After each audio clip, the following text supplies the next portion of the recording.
but none of them believed Can me. we play banker next time?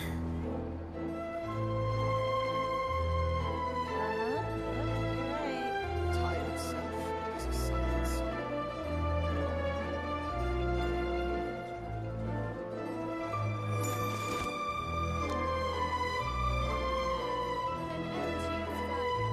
Exactly, but none of them believed me.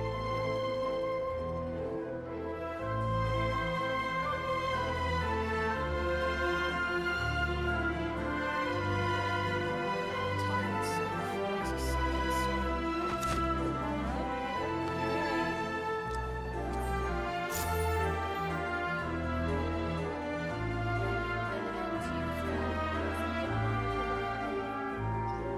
Exactly, but none of them believed me. Banker next time?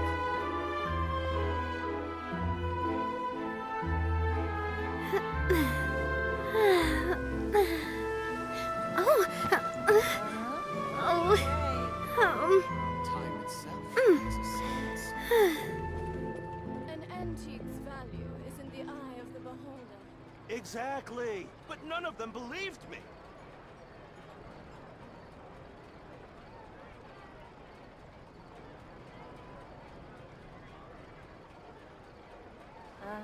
Yep, you're right. Time itself is a silence.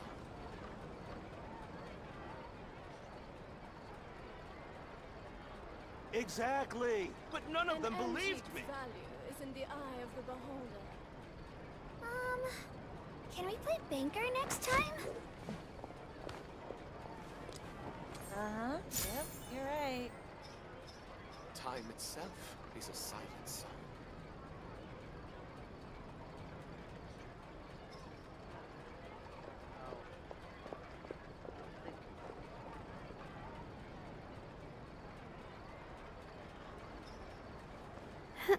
Exactly, but none of them believed me. An antique's Oh. value is in the eye of the beholder.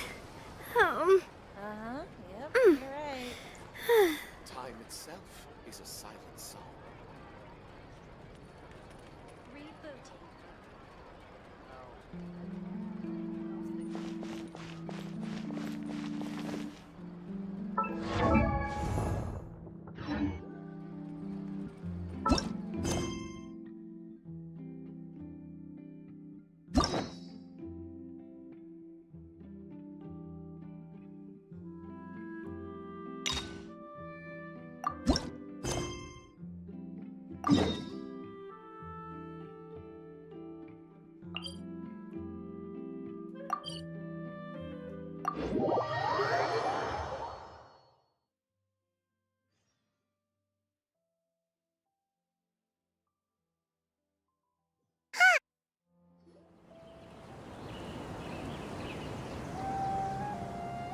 Wow, the academia sure is busy during the day.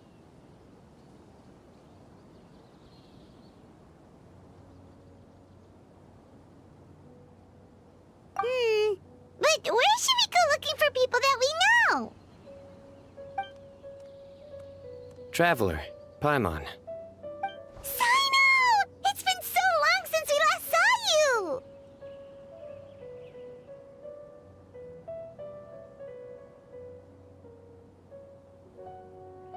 Welcome back to Sumeru City. I'm delighted to meet you again. So, what brings you back here? Oh, nothing in particular. Paimon just saw a really big mushroom out on the road the other day and suddenly missed all our friends in Sumeru.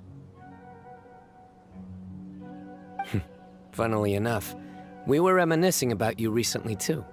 It was at a group dinner. I look forward to hearing about your travels. Something tells me we must have a lot to catch up on. Really? You were thinking of us too? What a coincidence! Indeed. Or as I call it, the Biryani factor.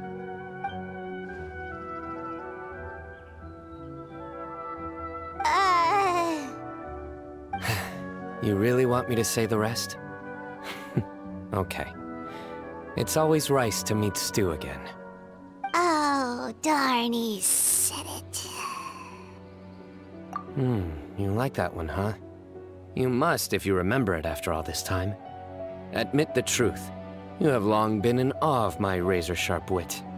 All right. Here's your 500 Mora.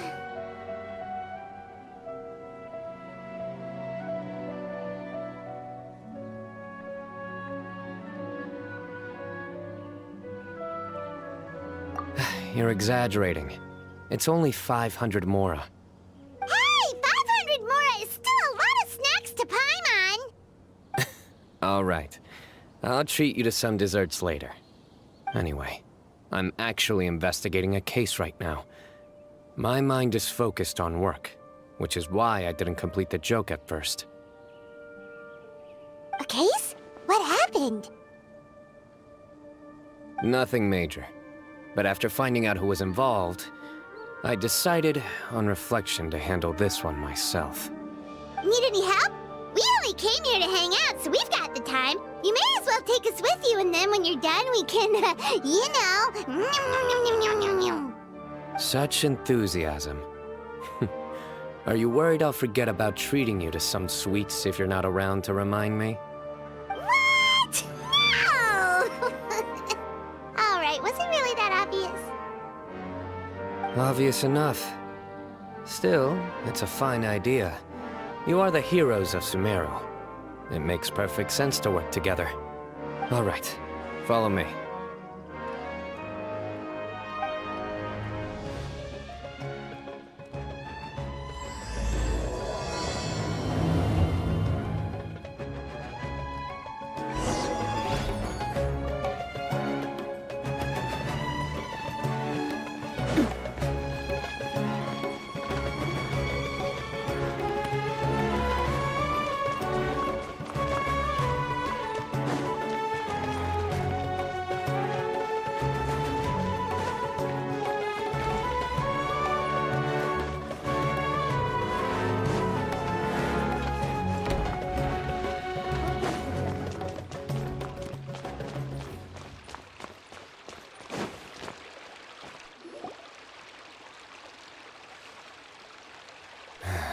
Do you see him? The old man flailing around? Oh, is he the one you wanted to talk to about the case? Correct. His name is Cyrus, a former Spontamod sage. He taught both me and Lisa. Huh? Sino's teacher is in trouble? It's ridiculous. I'm just an old man who enjoys a spot of gardening, shopping, and wine. What sort of person targets an old retiree? Professor, I've brought some friends.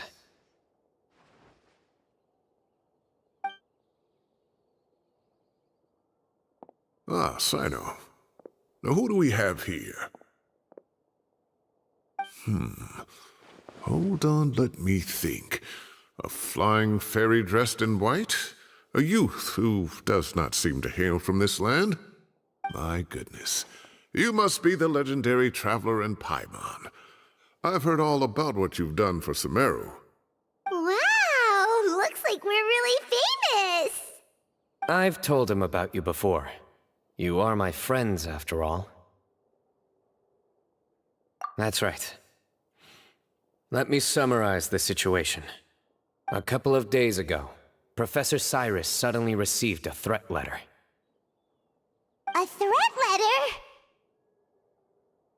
Exactly. Who sends a threat letter to an old man like me, for goodness sake? This is the letter in question. Cyrus, I have uncovered your secret. If you wish to prevent it from going public, leave 10 million Mora at the back door of the cafe. Secondly, don't come looking for me. You'll never find me. But I will always be watching you and all of your secrets. Finally, if you dare to report this to the Matra, there will be consequences. Wow, they sure didn't mince their words. Clearly, this person must be desperate for Mora. 10 million Mora, what a joke. I'm just a single retiree with nothing to my name beyond the tomatoes in my garden. Where do people think I'm hiding 10 million Mora, huh? In my tomatoes? There were no witnesses, so currently the letter is all we've got. So, Traveler, Paimon. Let's put our heads together. Paimon's ready too! All right, take a look. Do you see anything suspicious?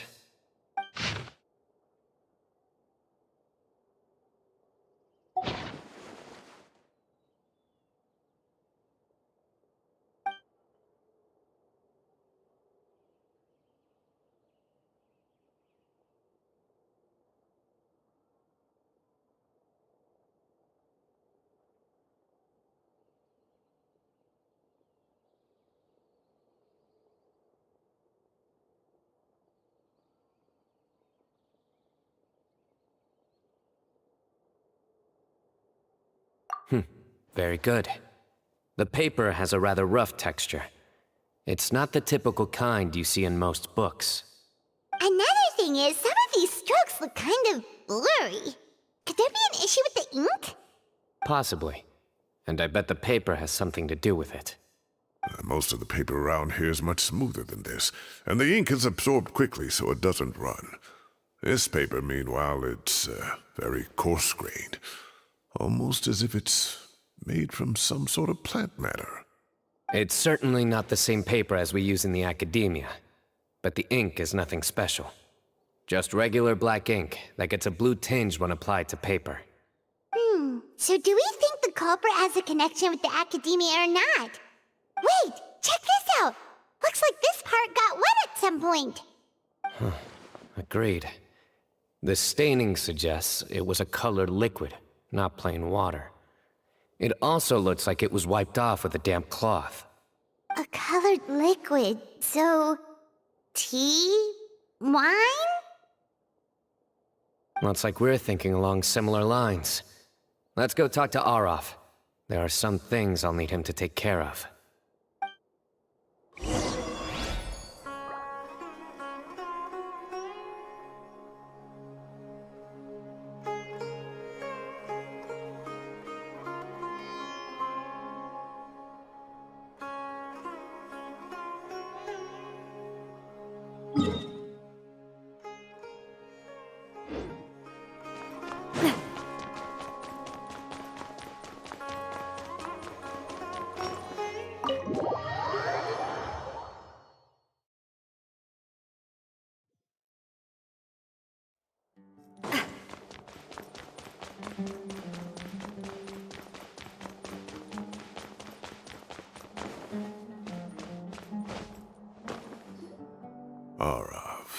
Arav.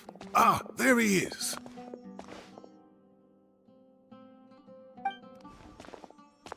Mahamatra Sino. Sir Cyrus. Ah, and the Traveler and Paimon. It's been a while.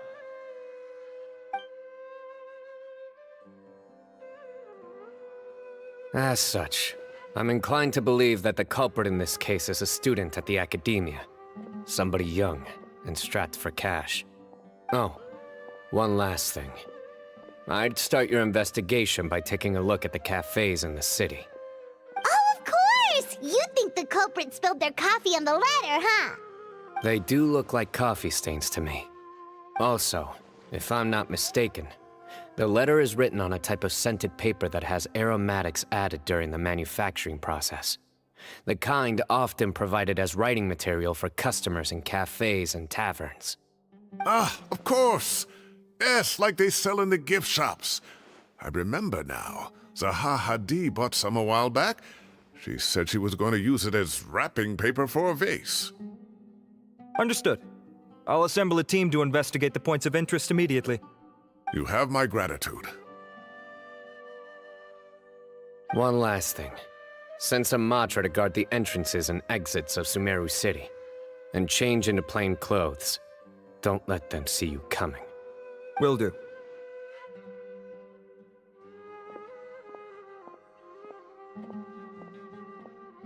Great thinking, Sino. So, where do we think the culprit's at right now? Yeah, they've probably been lying low at home waiting to see how Cyrus reacts.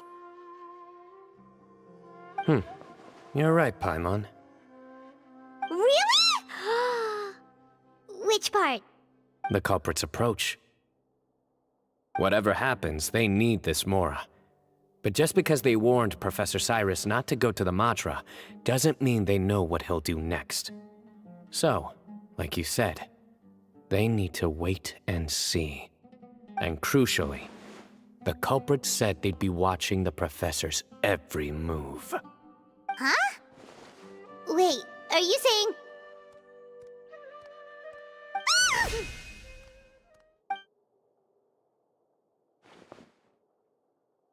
Found you! What are you doing? You wrote the threat letter! I don't know what you're talking about. What threat letter? I sensed someone was watching us from the shadows the moment we entered the House of Dana. You managed to stay relatively well hidden for someone reckless enough to threaten Professor Cyrus. There are a lot of people here, but we were looking specifically for Arav. Whoever followed us the whole way was likely to be the culprit. I was just listening in, that's all. You know something big's going down when Mahamatra Sino shows up, right? So I got a little curious. What's the big deal? You smiled when Arav left. I saw it as clear as day. Is smiling a crime now? There are coffee stains on the letter. You mixed some coffee with water, gently smeared it onto the paper, then wiped it off with a wet cloth. All to create the impression that the letter was written at a cafe. Closing off the exits to the city doesn't affect you, because you already live here. And as long as the Matra were focused on the cafes, you would be free from scrutiny. The cafe was a red herring all along. You had to be somewhere where you could monitor the Professor's movements. You can't pin this on me! I haven't done anything! Really? Then why are you shaking like a leaf? The innocent have no reason to fear the Matra. But you, your heart's racing, and your eyelids are twitching. You're a terrible liar. I would never... Don't try anything or you'll pay the price. Now come with me.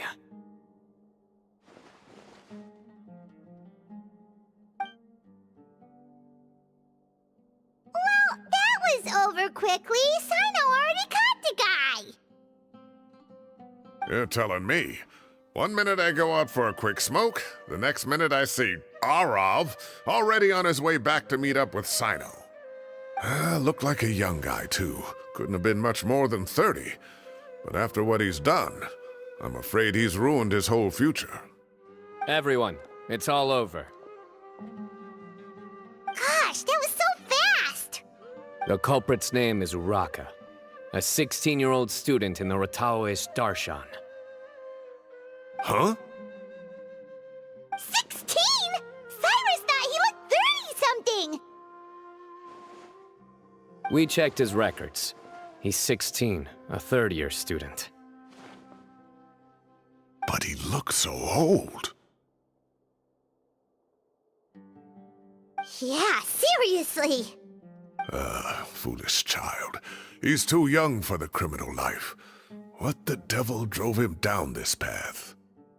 We questioned the culprit regarding his motives.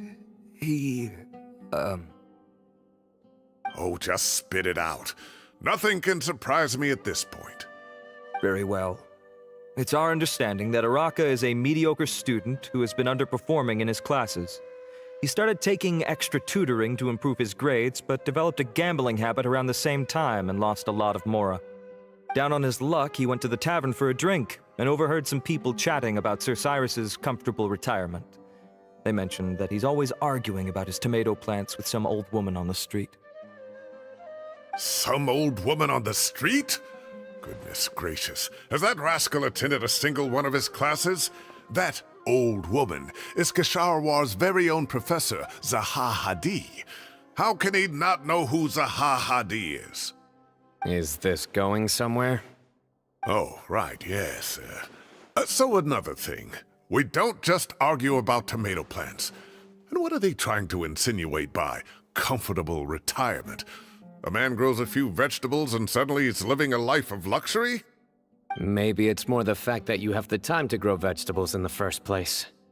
Araka mentioned he'd heard a rumor, alleging that Sir Cyrus illegally obtained a large sum of money from the desert before retiring and kept it for himself instead of reporting it to the academia.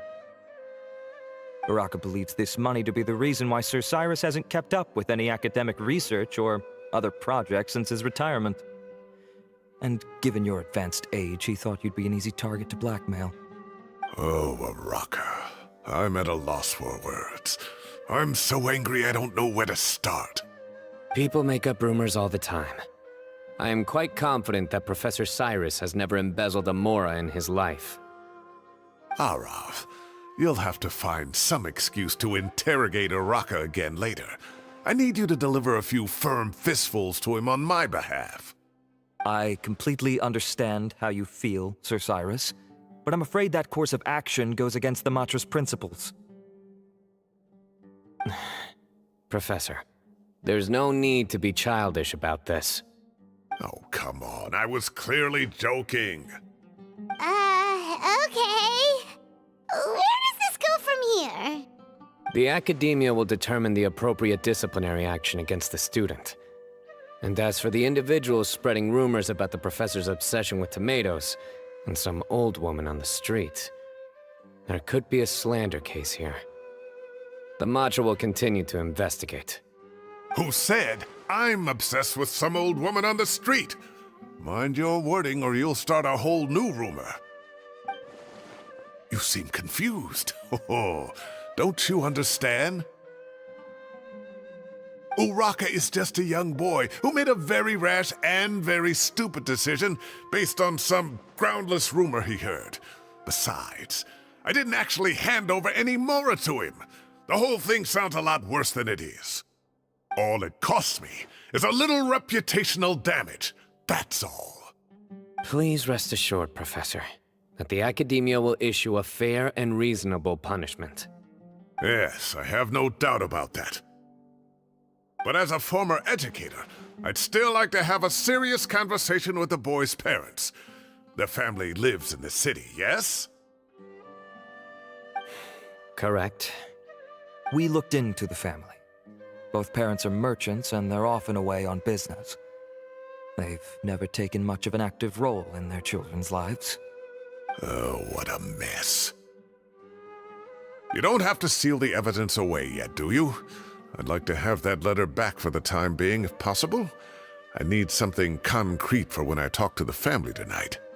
We have to show them how serious this situation is. The relevant authorities have already reviewed the evidence and are now discussing Araka's punishment. You can hold on to the letter for now. Just make sure to return it within a couple of days. Oh, so you'll be able to close the case in 2 days? Give or take. Cases like this are quick to resolve. Very good. Well, thank you for all your help. Perhaps we can all go for a meal together. Oh, my treat, of course. My apologies, Sir Cyrus, but I have a prior commitment. Enjoy the meal, everyone. Ah, I see. Well, that's a pity. But Sino, you have to come. You found the culprit at record speed, and I owe you for that. Ah, and isn't Tainari in town at the moment? Bring him along, too. Wait, you mean Tainari's in the city? He is. Tainari's master, Sir Nephis, called him and Kale to the academia to help out on a project. They should be at Nephis's office at this hour. Though I must say, I'm surprised you're extending an invitation to Tainari. Did you do something to offend Sir Nephis? Don't be outrageous. Nephis offends me all the time. It's never the other way around. Anyway, hurry up and fetch Tainari. I'll head over to the tavern with the Traveler and Paimon. See you there. Go on now. Don't keep us waiting.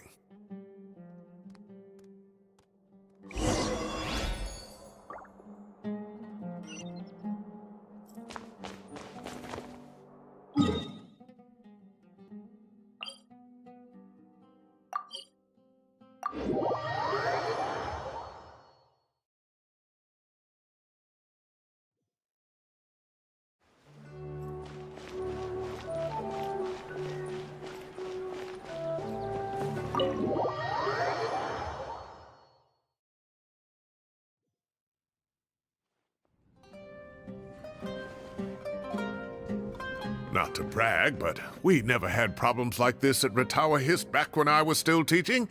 And if you don't want to take my word for it, you can ask them. They were students at the time. They'll tell you what it was like, won't they? I was out in the forest at least 4 days a week back then, thanks to a colossal workload from Master. It wrought havoc on my poor tail, so I didn't exactly keep up to date with what was going on at the academia. Most of what I know, I heard from Sino after the fact. Professor's become a lot more laid back in his retirement. He used to be far stricter, and was especially known for being extremely principled. Wow. It's hard enough to stay true to your principles as a normal person. I can't imagine doing that as a sage. It's a pity Kale wasn't around at the time. I would have happily taken her on as a student. And then we'd have one more person who has to address Lisa as upper-class woman. Really? Can't you just call her Lisa? She seems to prefer it when people treat her like an older sister. Oh, believe me, back when she was a student, nothing made her happier than the younger students acknowledging her seniority. Whoa, more food? Are you sure about this? We don't want to take advantage. Oh, don't worry about it. Order whatever you like.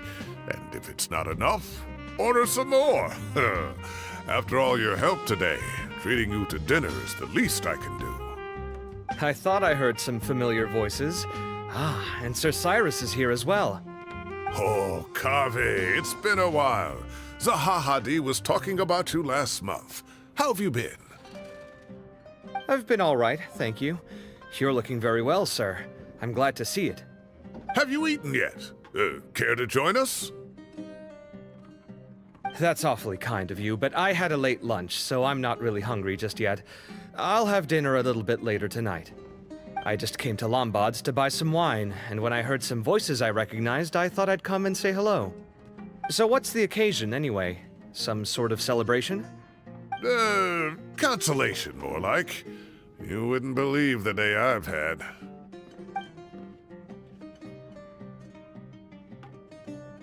Sounds like things have really gone downhill since I was there. My whole time as a student, I've never heard of anything remotely like that. I can't believe how young the guy is. Oh, what are his parents going to think? Young people are always more susceptible to making rash and ill-advised decisions. Their minds are still developing. It's just an unfortunate fact of life.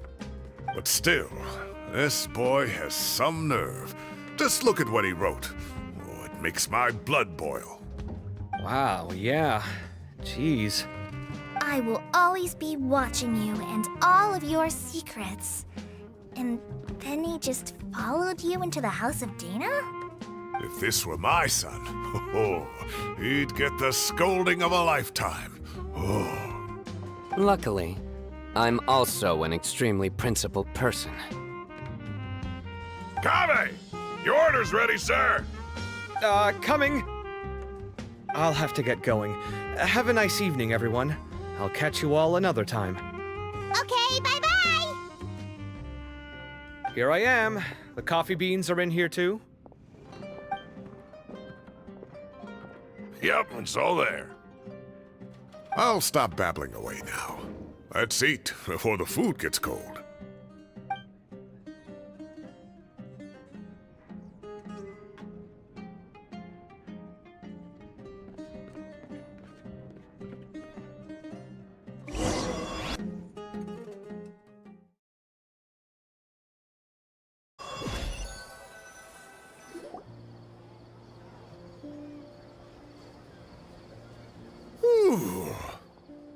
Oh, too tasty.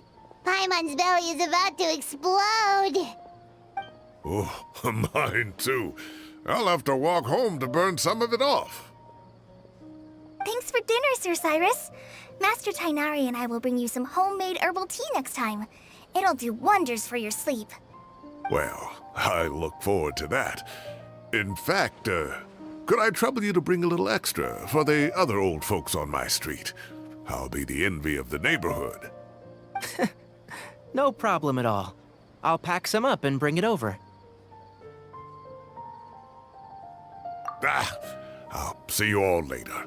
I better head home now and tend to the crops. Good night, Professor. Don't let those tomatoes keep you up too late. Hey, my tomatoes are serious business. I am not about to be beaten by Zaha Hadi. Anyway, I'll be leaving now. Don't stay up too late now, children. I bid you all a good night. Take care. Have a safe trip home. All right. Now, we finally have some us time. What do you mean, us time? Well, I was talking with Tainari and Kale, and since we all have some free time, we thought we could all go camping together. Think of it as our way of welcoming you back to Sumeru. Camping? Oh, that sounds fun! Paimon's in!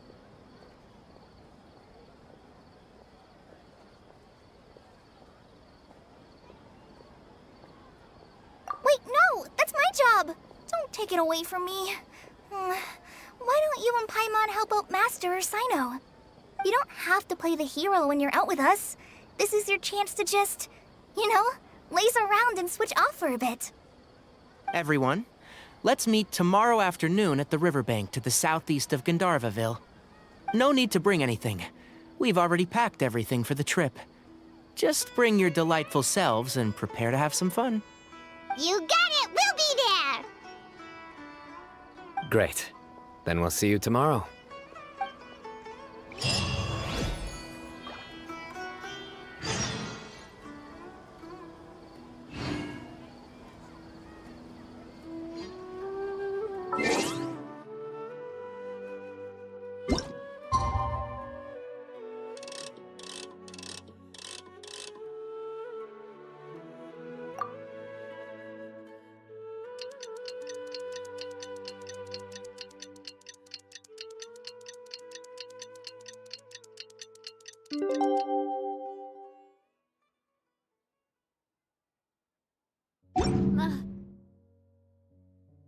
I really want to go. Time to set off! Let's head to the southeast of Gandharvaville and meet up with the others!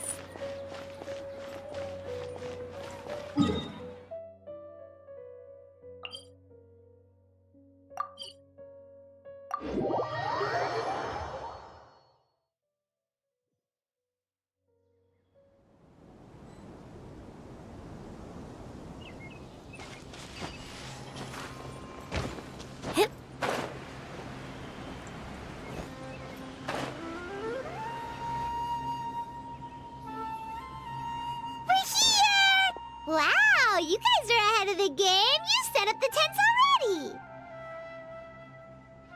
I'd say we're right about on schedule, actually. We were aiming to have them set up before you arrived. Traveler, Paimon, let's go fishing together. Whatever we catch, we can grill for dinner tonight. You got it! Dinner's on us tonight!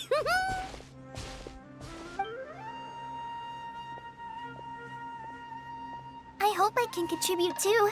The other forest watchers gave me some fishing tips a little while ago. I'm really looking forward to giving them a try.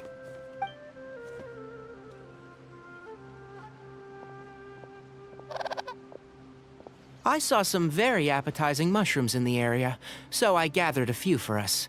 I'll leave them here along with some fresh fruit. Wow, camping with a forest watcher is the way to go! They think of everything! And even if they don't, they can improvise!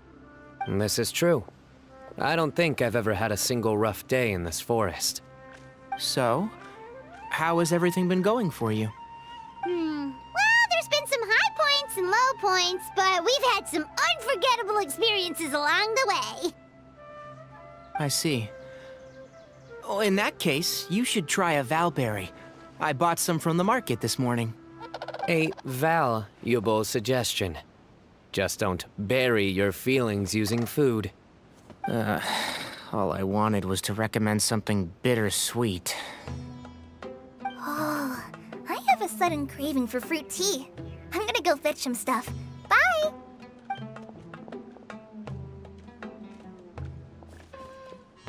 She sure made a run for it.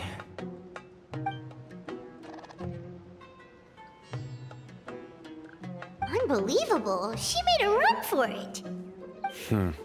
So Kale chose the path of tactical retreat. Could it be she foresaw what shall soon come to pass?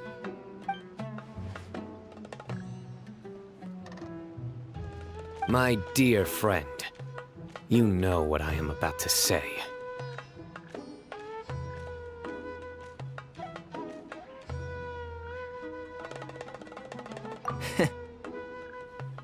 Excellent! A kindred spirit. A great warrior can sense when a duel is nigh. But it looks like we'll get told off if we start playing now. Let's enjoy the nature for a while longer.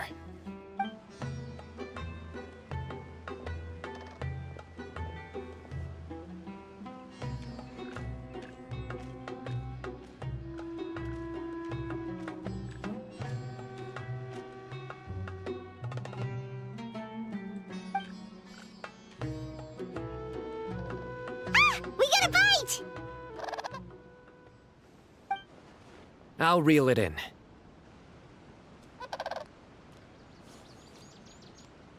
Firewood, spices, snacks, and drinks. Everything's ready. Once Kale gets back, we can light up the fire and start grilling.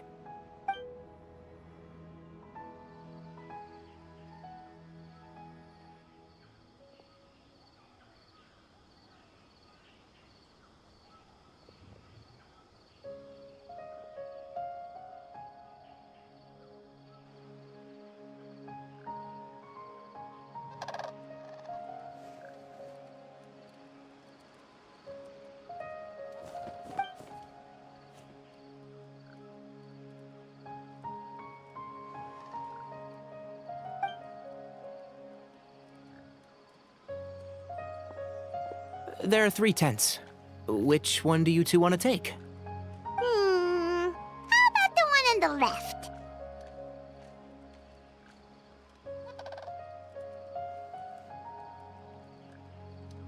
Well, Paimon just thinks the ambiance here is a little better.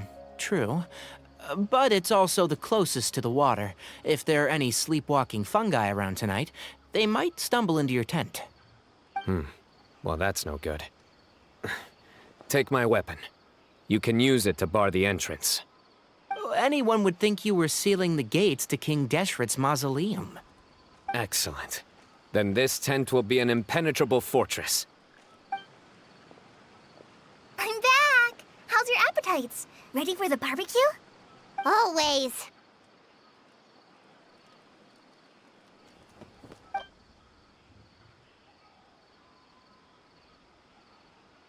Oh, it smells so good. Paimon's drooling.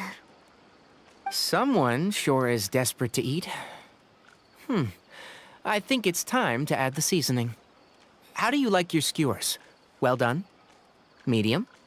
Rare? Wait, what? Isn't that just for steaks? Hey, if it works for steak, maybe it works for other things too. Medium well for me. Okay, these are about ready now then. It'll be a few more minutes for anyone who wants theirs well done.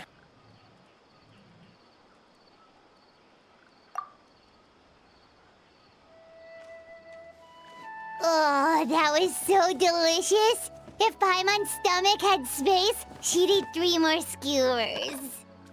I ate a lot too. Here comes the food coma. If you're tired, then go rest. You must be getting sleepy too, Paimon. Why don't you guys head to your tents? Sino and I will clean up. Tonight, I show you mercy. Our sacred duel will take place another day. Good night.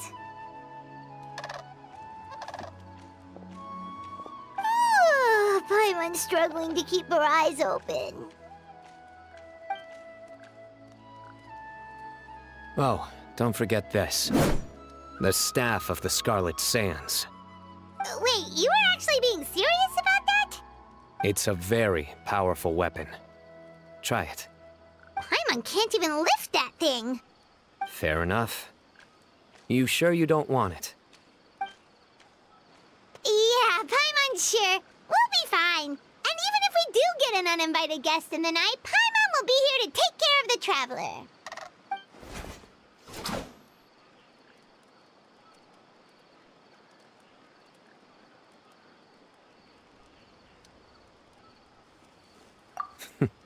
That reminds me of a parting king of invocations. I'll tell you about it tomorrow. But right now, it's time to rest. Sleep well and sweet dreams.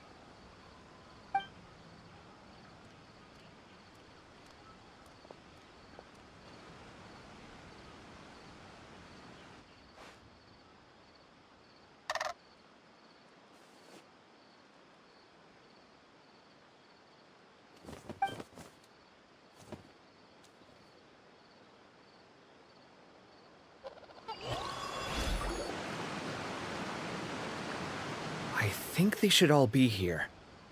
Traveler? Paimon? Are you in there? Could you come outside for a sec? Look at this.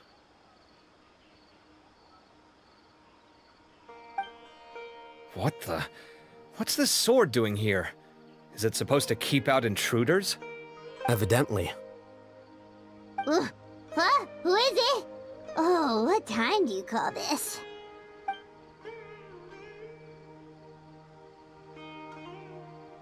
Paimon's gonna take out the sword. Yeah!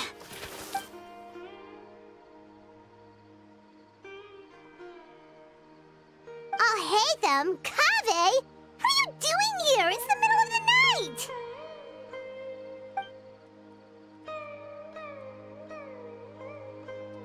Sorry to wake you up at this hour of the night, but we've got a situation on our hands. Let's get dressed and talk about it outside.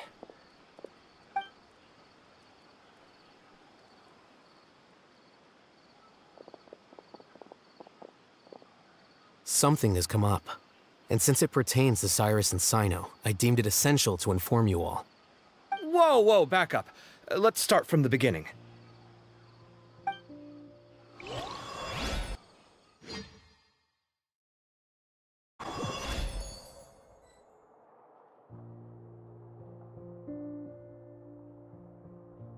Huh? Where'd the wine cups go? I could have sworn I left them here after I washed them. Ah, there they are. I'll have a cup too.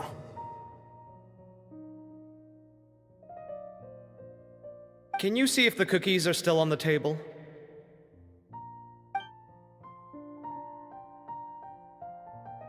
They are. And so are the fruits. Oh, this is so bland. I should have gotten a few bottles of what Sino's group was drinking last night. Do tell. What were they drinking? Oh, right, I forgot to mention. So, I ran into Cyrus yesterday evening when I went to the tavern to pick up some things. He was hosting a dinner for Sino, Tighnari, Kale, and the Traveler and Paimon. Anyway, they got a bottle of Lombard's new vintage for the table. At least, I think that's what it was. It looked pretty good. Sounds like they're all tangled up in this. You know what it's about, right? 16-year-old kid tried to extort Cyrus. He was asking for 10 million mora. I heard some people talking about it on the streets, yes. Didn't take them long to catch the culprit. The sages are probably dealing with the case by now. I wonder what Sir Nephis and the others will make of it. Oh, Cyrus showed me the extortion letter, too. It was crudely written, but the paper had this beautiful pattern on it that I've never seen before. Really caught my eye. Give me a sec, I'll sketch it out for you.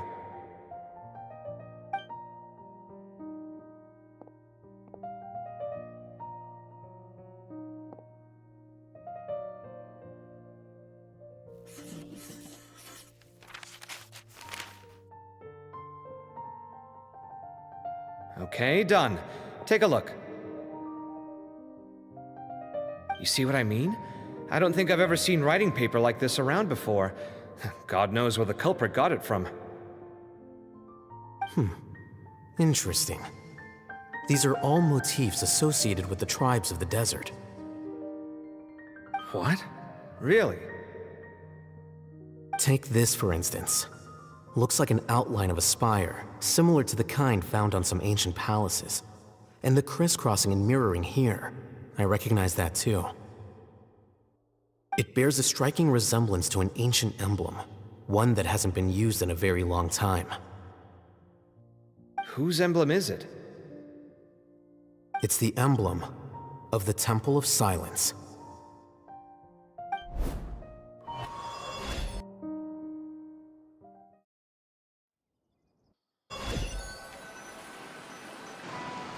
After discussing it with each other, we both agreed that something didn't feel right, so we went looking for you.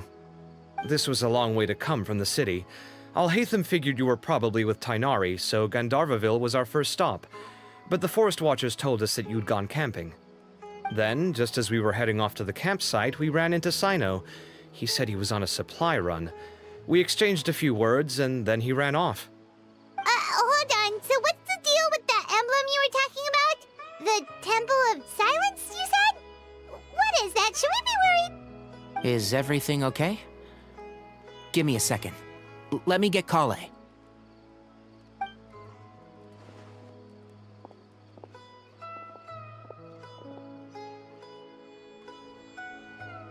So you've never heard of the Temple of Silence? Well, to put it simply, it's an organization that has existed in Sumeru for over 1,000 years. These days, you can find a Temple of Silence office in the academia.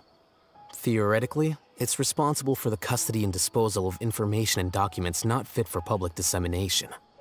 At least, that's what they tell the outside world. In truth, it's essentially a vestigial institution nowadays. There's an office with their name on it, but it's functionally obsolete. Historically speaking, the original Temple of Silence is said to have been established by Hermanubis, one of the 7 pillars of King Deshret and the greatest of all sages. Most of the organization's members hailed from the desert. By contrast, none of the Academia Temple's current members are from the desert region, nor do they use any symbols connected with the desert folk. So the Temple of Silence at the Academia is just a fake? Wow. It's possible. The real question is, why? My guess is they're covering something up. So, how do you know all this? Sounds like some pretty top secret stuff. Did you forget? He did a stint as acting Grand Sage, and kept the pay raise even after he resigned. Oh, yeah! Paimon did totally forget about that. So you took the chance to read all the top secret documents while you were acting Grand Sage, huh? If you're asking me whether I familiarized myself with the documentation in my office, I would respond that that's a perfectly normal part of any job. So much about this doesn't make sense. Why did the emblem of the Temple of Silence appear on a threat letter from an Academia student to Cyrus? The student's only 16, and doesn't have any family ties to the desert.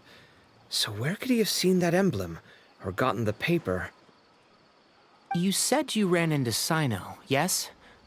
Did you tell him what you've just told us? Yep. He ran off as soon as he heard what we said. Given that Cyrus is involved, he's probably halfway through solving the case by now. Still, we should try to catch up with him. At this hour of the night, Sino will probably go looking for Cyrus at his current residence. If the Academia's Temple of Silence really does exist just to cover up the truth, the sudden appearance of this emblem can't be good. It's sure to stir up trouble. We should pay a visit to the Academia. Yes. As the Sage of Amorta, my master ought to know the truth about their office. You can ask him to tell you what he knows. The more information we have, the better prepared we'll be for whatever happens there. If this situation is connected to the real Temple of Silence, the emblem has to be part of a bigger conspiracy. Kale, could I trouble you to send a message to the Core of 30? Tell them to keep an eye out for Sino and Cyrus. Traveler, Paimon, you two come with me. We'll go after Sino. Sounds like a plan. Let's go. Cyrus has been living in the city lately. He rented a place near the field so he can keep an eye on his tomato plants. Then let's go look for him there.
love Spina di Rosula's logo.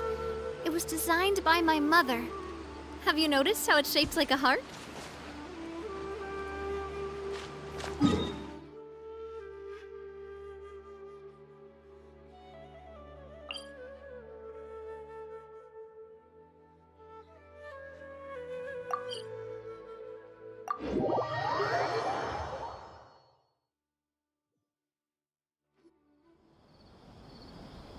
Here we are. This is the place. We might be too late. Looks like nobody's home.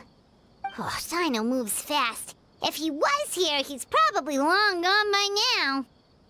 I know that voice. Is that Tainari I hear? Ah! Professor Zahahadi!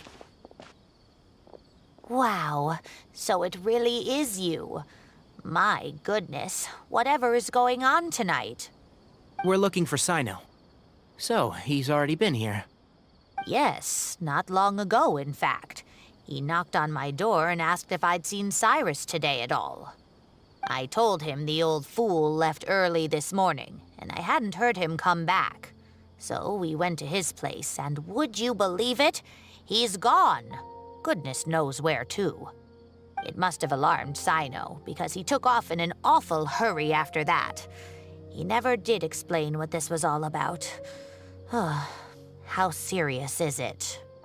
Well, if Cyrus isn't at home... Oh, it sure doesn't sound good. Professor, did you hear that a student recently tried to extort Cyrus? Why, yes. When I left the house that day, I noticed he was watering his flowers in the field in complete silence. He had a piece of paper clutched in his hand, and he looked lost in thought. I could tell something was troubling him, but he wouldn't tell me what it was. If Sino hadn't happened to visit him that day, he'd probably still be holding on to that thing. After seeing the letter, Sino told him to contact the Corps of 30, but Cyrus was very reluctant. He claimed it would only damage his reputation. Eventually, he relented, after much persuasion from Sino. Huh? Cyrus didn't want to report it? Well, that's strange. When we saw him, he seemed pretty okay with the idea of the kid getting his just desserts. As a former sage, it's possible Cyrus still has enemies at the academia. That's why Sino was so insistent that he report the matter to the authorities.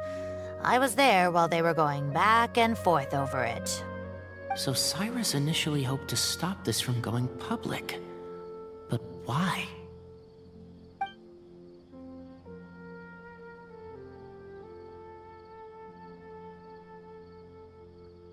Oh dear, what on earth has that old fool gotten himself wrapped up in? Oh, I do hope he's not in danger. Oh, I almost forgot. Sino left me this letter to pass on to you. He wrote it when he came by earlier. He realized you might come looking for him. Thank you. What does it say? Let Paimon take a look.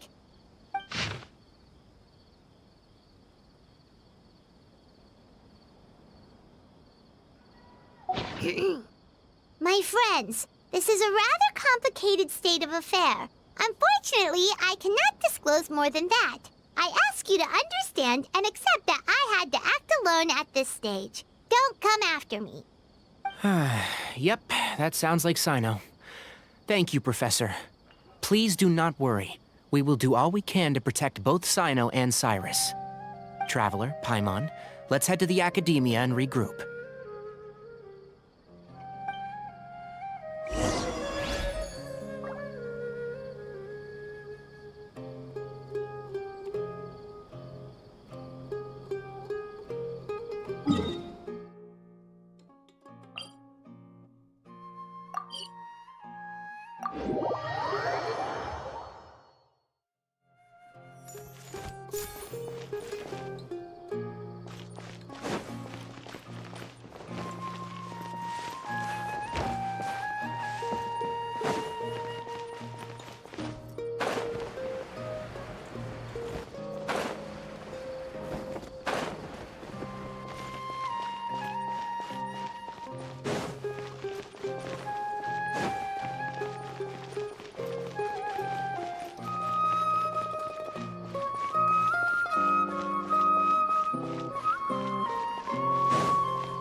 You're here?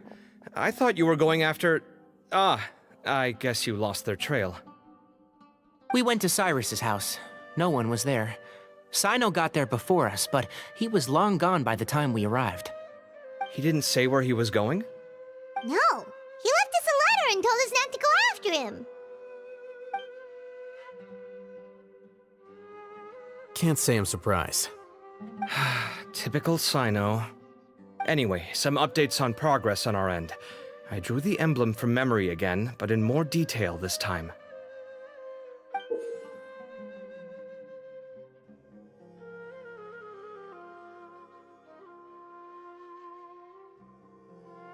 I checked some ancient texts for a similar design.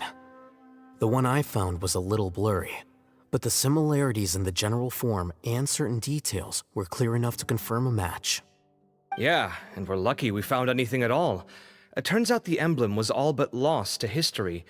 We scoured the entire Academia collection, and that book was the only one with a record of the motif. Meanwhile, Arav managed to get Uraka to disclose his source. The one who told him about Cyrus's embezzled funds was a young man from the desert. According to Uraka, he had a striking presence and was well educated. Apparently, the two met in the tavern over a game of cards. The guy claimed to be in the city for business as part of a merchant caravan. Uraka was intrigued when he heard what his new acquaintance had to say and brought up the idea of extorting Cyrus for Mora. The guy encouraged him to go ahead with it, then handed him some pen and paper to write the letter. I see. So it could be that this person planted the paper intentionally. So, how do we find this guy? Did Uraka say where he is? He doesn't know. He claims not to have seen him since that day in the tavern.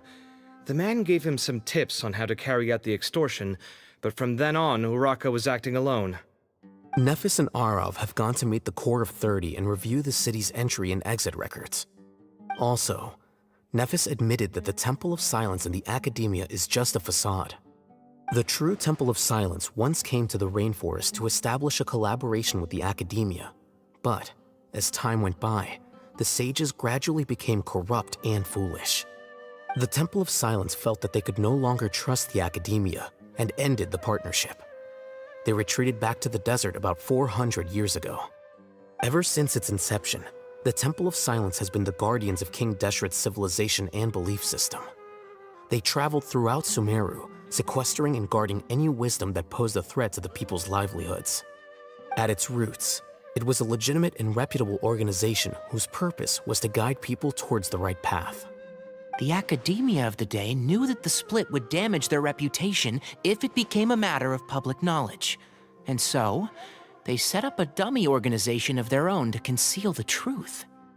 Not only that, but they managed to keep up the charade for hundreds of years! So how did Cyrus become acquainted with the true Temple of Silence if they left centuries ago? I'll bet that's the question that bothered Sino. Probably why he went after him in such a rush. Whoever is behind this, getting Uraka to extort Cyrus was only the first step of the plan. Their true goal in doing so was for Cyrus to see the emblem on the letter. He must have recognized it right away. That'll be why he didn't want to involve the authorities. He probably hoped to take care of the whole thing by himself. Unfortunately for him, Sino had other plans. Since the desert is where the Temple of Silence originated, that is in all likelihood where Cyrus went. I have to go after him. Really? Are you sure that's a good idea, with how you respond to the heat? Why don't we send someone else? I should be fine, as long as I bring plenty of water. Besides, I just can't shake this ominous feeling that if we don't catch up to them soon... Everyone, I have news from the Core of 30. Master! Oh, so that's Nafis, Tainari's master? Oh, we're finally getting to meet him in person!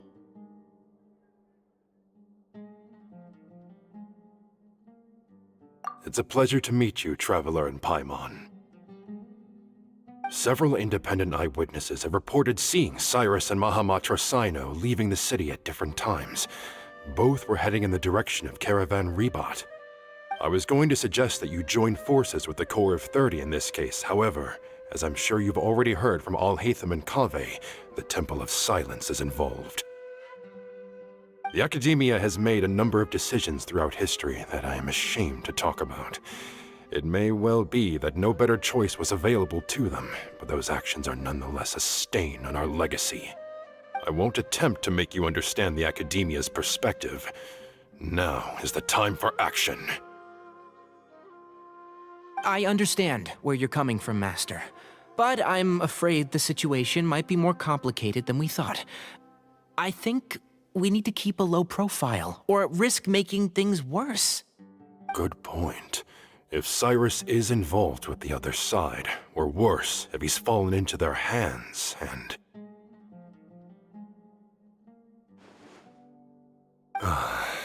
Everyone, we have to get Cyrus and Cyno back safely. We cannot afford to lose them. Need our help? Whatever you need, we got you covered. Really? Wonderful. You have my most sincere gratitude. Arav and I will continue to follow up on the lead from Uraka. Kaveh, Scribe Alhaitham, I'd like to ask you to cover the duties of the House of Dana. Tainari, you are planning to go into the desert, correct? I am. Kaveh, I'll be okay. You stay behind to help Master and Alhaitham. Well, if you're sure. Okay. But be careful. Thank you all. Arav, let's go! You'd better get moving. Don't forget to ask for help when you need it. Will do. Let's go, Tainari. Hopefully we can catch up with Cyno before it's too late. Knowing him, he's probably covered a fair distance already, but we still have a shot. Let's take it.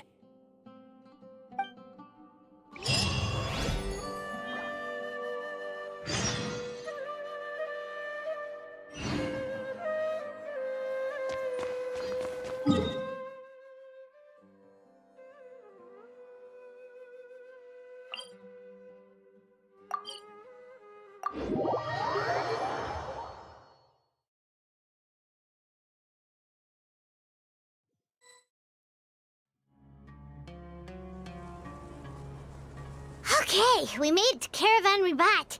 Where should we go next? Maybe we should ask the nearby guards if they've seen anything. Hold on. Look over there.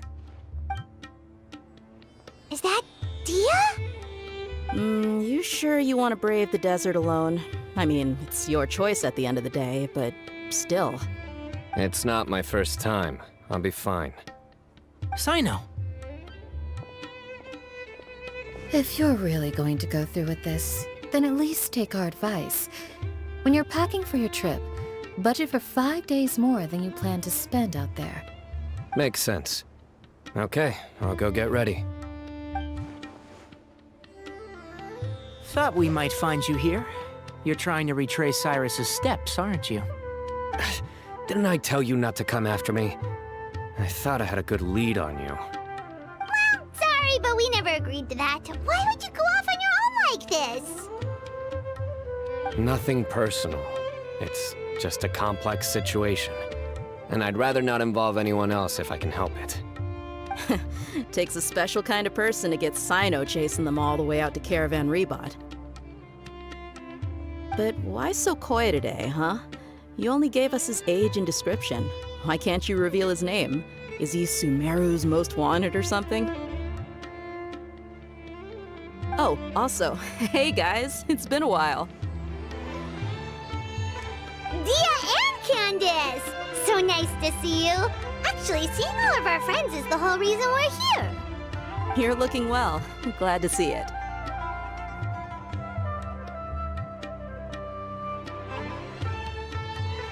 Candace and I came to Caravan Ribat on business. We ran into Cyno as he was asking about some elderly gentleman's whereabouts. Some people say they saw him. Guess he stood out as an older guy heading into the desert alone with just a sumpter beast in tow and very few supplies. That's gotta be one heck of a story there. Cyno, It's okay if you can't tell us anything about the case, but let us know how we can support you. We're here to help however you need. The more people we have working on this, the quicker we'll be able to find the person you seek. No, it's not that simple. If I'm right, he'll be doing everything he can to avoid us. We spoke with Zaha Hadid. From what she said, it's pretty clear that he wants to try and solve this on his own.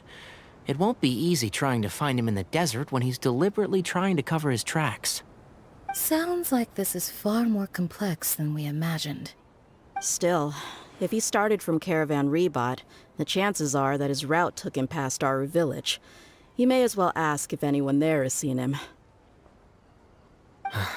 My thanks to you both. Once this is resolved, I will find a way to repay you. Come on. No need to get all serious. Just buy a round of drinks next time we're all in the city or something. That's a deal. All right, so, you all set? Yes, we'll handle it from here. Thank you again for your help. I don't take it for granted. All right, then we'll leave you to it. Just remember, if you change your mind and need some reinforcements, we'll be here. And don't think you'd be imposing. You can depend on us. Don't worry, we'll keep him out of trouble.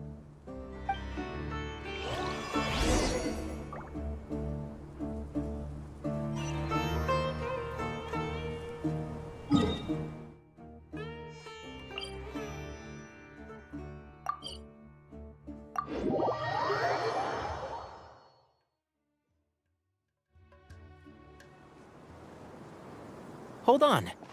There's a few things I'd like to clear up. Go on. So, after you left the campsite, we had a longer talk.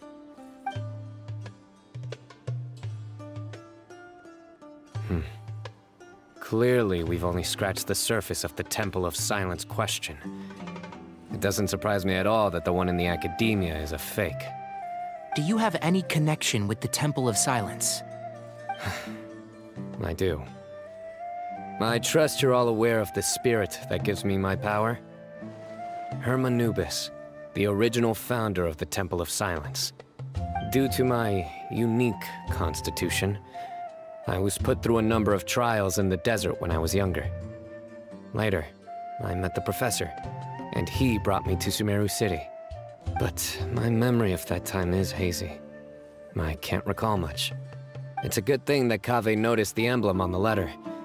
Without that, I don't know if we would have connected the dots and realized there was more to this case than mere extortion. I did not recognize that symbol at all. Whether that's because I've never seen it, or because my memory fails me, it's hard to say. Yeah, you're right. Thank goodness for Kaveh, and for Alhaitham's diligence during his time as acting Grand Sage. But Cyrus must have recognized it right away, right? Otherwise, he wouldn't have had any qualms about you reporting it. Oh, maybe his connection to the Temple of Silence goes even deeper than yours. I suspect so too. Professor has never once mentioned the Temple of Silence in conversation.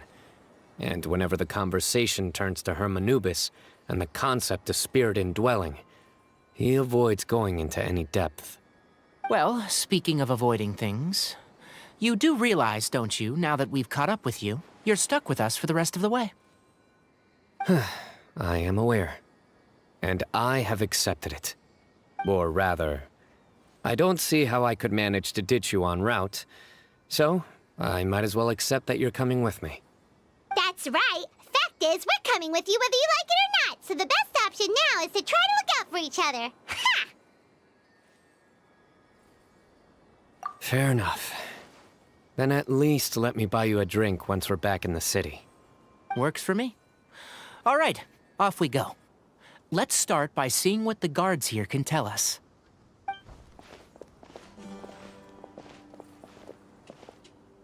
Hello.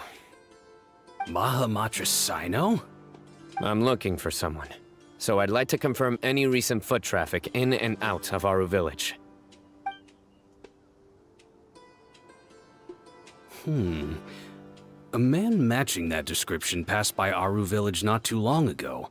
He stopped by to load up on food and water and feed his sumpter beast, then he was on his way. Where was he going? Let me think. He took a seat by the entrance of the village for a while, and had a brief chat with the person who came to deliver the water. He said he was headed somewhere near an oasis, but he didn't mention which one. Do you have a map? I can mark out the direction he was heading and the best routes to any nearby oases. I have one. Mark away. Great.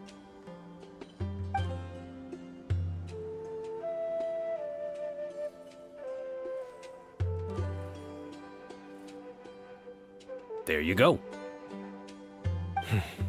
Thank you so much. You were a great help. You've got a really good memory. Ah, you're quite welcome. Just doing my job. Best of luck. I hope you find him soon.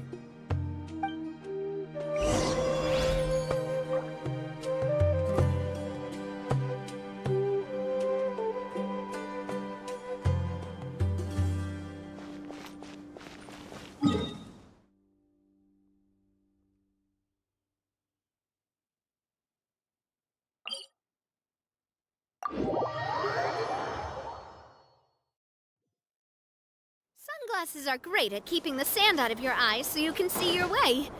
Except at night. Then you can't see anything at all.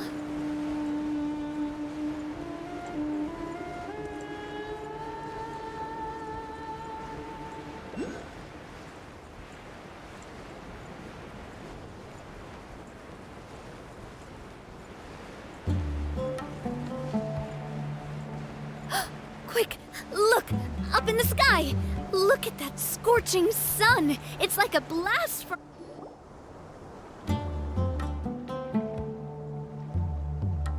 Hold on. I see some people over there. Do you think it's safe to ask them what they know? Should be. I'll go... No. I'll do it. Huh?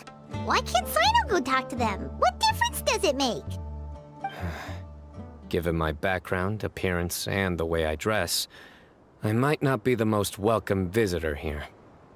Just in case, it's probably better to let a more neutral party handle things.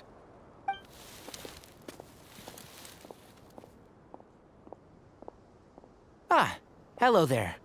I hope I'm not interrupting. My friend and I are looking for an elderly man who's gone missing around these parts. Any chance I could ask you a couple of questions? Oh, a missing person, huh? Sure. What do you want to know? I'm just wondering if you've seen him. Let me give you the details.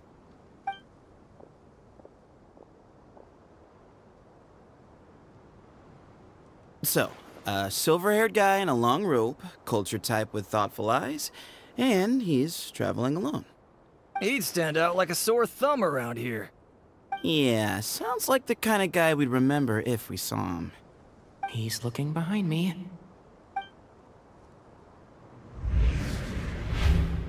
Uh-oh. That guy's looking our way.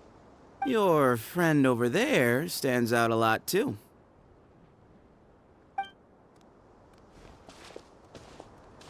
Hey! Aren't you Sino, the General Mahamatra? Yes, that's me. You don't seem surprised that I recognized you.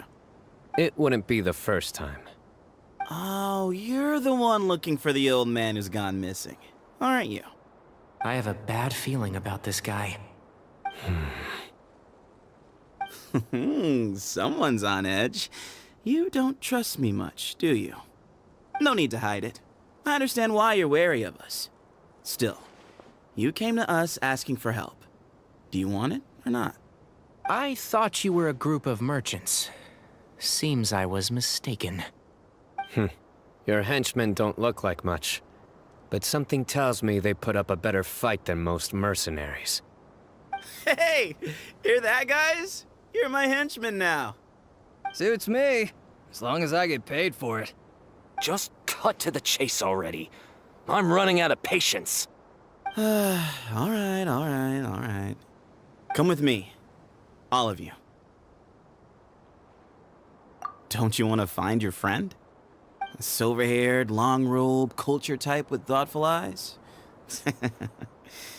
Sounds like there's a whole other side to Cyrus I didn't know about. So you know where he is? Just follow me. I'll take you to him.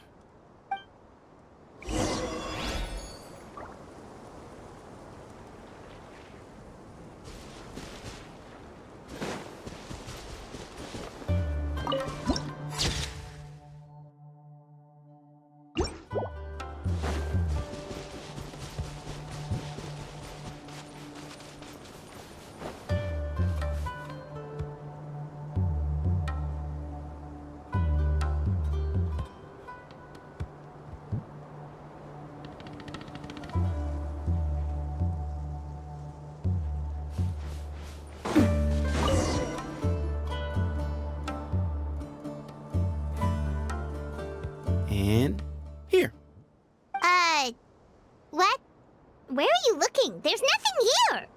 Please step back. Whoa! Something's coming out of the ground! What is this enormous building doing here? And how was it so well hidden? King Deshret's technology? Wait, so... Hold on, who are you guys really? Is this the Temple of Silence? So you're a member? All good questions. There'll be plenty of time to address them later.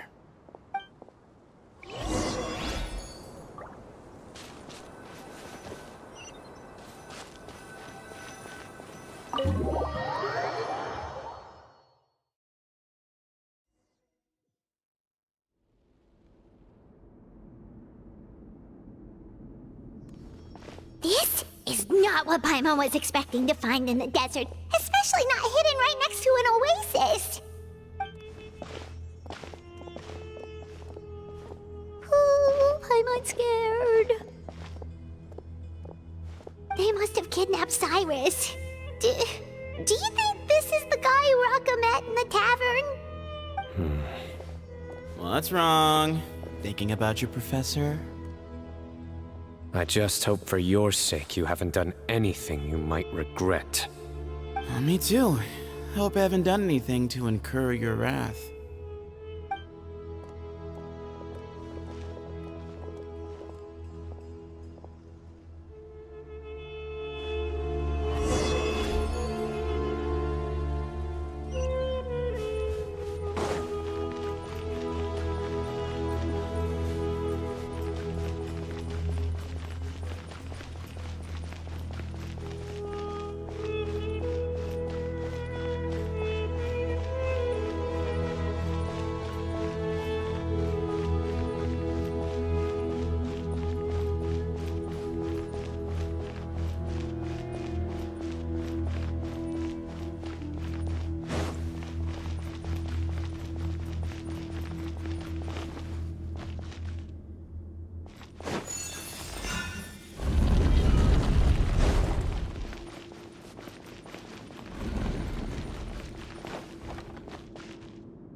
All right, you can wait here for now. I'll inform our leader that you've arrived at the Temple of Silence. Sit tight until he comes to greet you.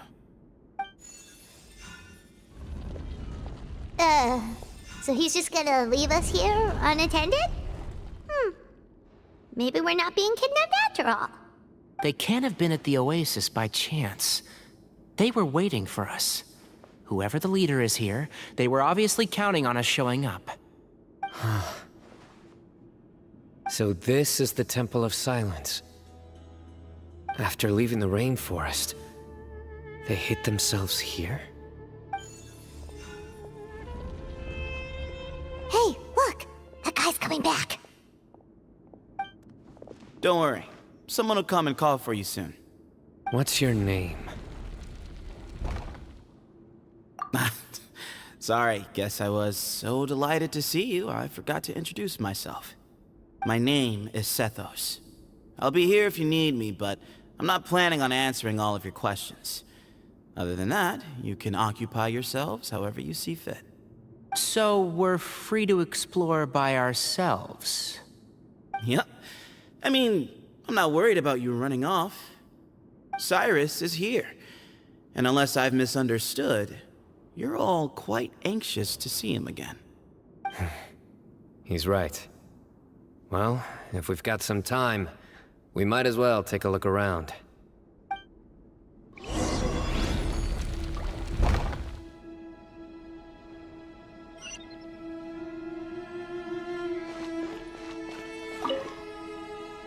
Hey, Sethos! Have you got some time to chat? Sure. Although, I'm assuming by chat, you mean you have questions for me? I don't blame you. Anyone else would. Not often. The Temple of Silence is a place of quiet and solitude. We don't get too many visitors.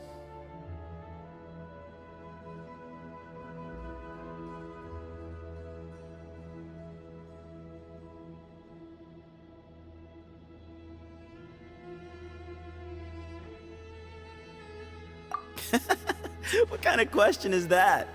He's the General Mahamatra. Everyone in Sumeru knows who he is. Right, but back at the Oasis, you can't have known who he was for sure, or you wouldn't have asked him. So, what we're really asking is, have you never seen him in person before? I've lived in the desert my whole life.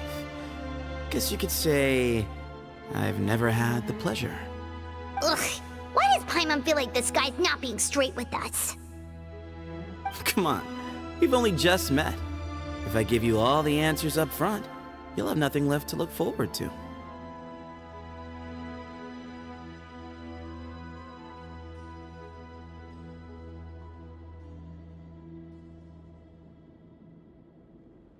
Nope, not once. Really? I have no need to go there. Not when the taverns are full of the Urakas of this world. Besides, we're well aware of what goes on at that place. Spies? It's not as clandestine as that. The city gates are wide open. Anyone's free to walk in. You can find out all you need to know just by walking around town and hearing the word on the street. Yes, that was me.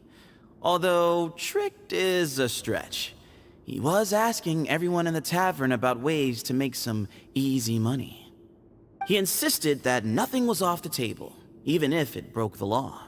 So, I told him that Cyrus had embezzled a large sum of mora from the desert. So you framed Cyrus for a crime that he did not commit? No. That's not entirely true. Let me jog your memory. The letter just said that he had uncovered Cyrus's secret. It didn't say what secret that was. Of course, Uraka was a great accomplice, really. Very cooperative with a little bit of wine in him. Did exactly what he was told. And not much of an original thinker, though. It doesn't surprise me that he struggles academically. Why did Cyrus leave for the desert as soon as he received the letter? You'll have to ask him that one yourself. Certain things I can't answer for him. I'm neither judging nor defending him. All you need to know is that he recognized our emblem, and it was his own choice to take the bait.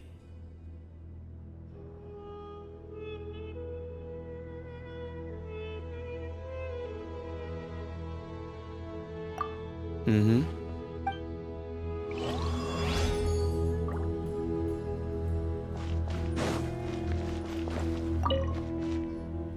I never imagined that the true Temple of Silence would be hidden somewhere like this. That's King Deshret's technology for you, I guess. It borders on the miraculous. Amazing to think that it's been preserved intact all this time. We should be wary of our hosts. Still, at this point, we can be confident that the professor is safe and sound, so that's something.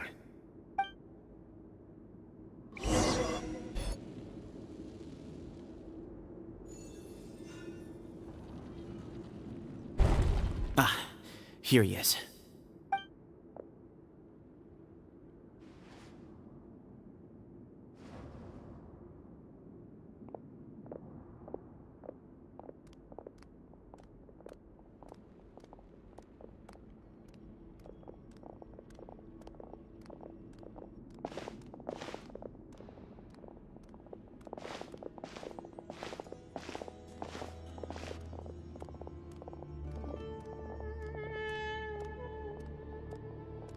Grandfather, the person you wish to see is here. Well done, Sethos. Greetings, one and all. I am Ba Moon, the current leader of the Temple of Silence. I know why you are here, and I thank you for your patience. Bring him out.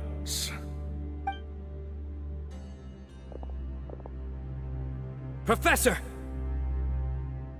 Cyrus, are you okay? Watch what you're doing! Oh, my apologies. We have no intention of causing you distress. But you must understand, Cyrus is of great importance to us. We had to find a way to bring him back to us. Cyrus owes me his life, and to the Temple of Silence, he owes a debt of gratitude. I let him go a long time ago, but now, the time has come to demand payment. I wanted to end my feud with this old bag of bones before you caught up with me. But you got here so quickly.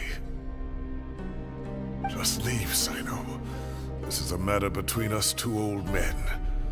You're all too young to get involved. So that's why you didn't want to report the letter. You'd made up your mind to come here from the beginning. You only left in such a hurry to try and throw us off your trail. Some things in life catch up with you, no matter what you do. You shouldn't have come. That alone brought the others. Sino didn't make us do anything. We came here for the same reason he did. To rescue you. We'd appreciate you telling us the truth. Otherwise, it seems a little unfair on everyone who had to stay behind. My secrets are secret for good reason. Bringing them to light can only lead to misfortune. You're afraid, aren't you? You can't bring yourself to speak of your past deeds to the students you nurtured as if they were your own children. You recognized our emblem because for many years you lived among us. Indeed, you all but became one of us. You knew as soon as you saw the letter that we, not Uraka, were the ones speaking to you. It threatened you only because you know what you did. Your own guilt convicted you. For you, Cyrus, are a traitor. You once shared your learning with us, and joined us in our mission to revive the might of Hermanubis, to bring new hope, new opportunity. But then you betrayed us. You bargained for your independence with your past contributions. And then you left, taking with you Hermanubis' might and the wielder of his power. We both know what I said to you that day. That as the leader, I grant you permission to leave, but that one day, the sands of time will catch up with you. And when that day comes, you must pay the price you owe. You really know how to hold a grudge. Hermanubis' might? And the wielder of his power? Does he mean you? Professor, anything to say? The moon is right. I came here once before. He rescued me from the brink of death once, many years ago in the desert.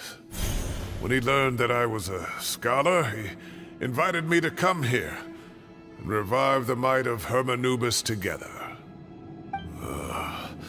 It was a great, daring plan, and one shrouded in secrecy. The Temple of Silence had been bereft of Hermanubis for too long. The strength of its faith and its warriors were waning. Bamoon proposed that we implant bar fragments shards of Hermanubis into the bodies of suitable vessels. If the experiment was successful, the spirit of Hermanubis would then dwell within the vessel. Many believers volunteered themselves for the experiment. But we soon discovered that the bodies of grown adults could not withstand Hermanubis' power. In the end, Bamoon offered his own adoptive grandson. One other child was identified as a suitable vessel, and his parents agreed to release him into our custody in exchange for a small fortune. These two children were our only hope for hosting Hermanubis' power.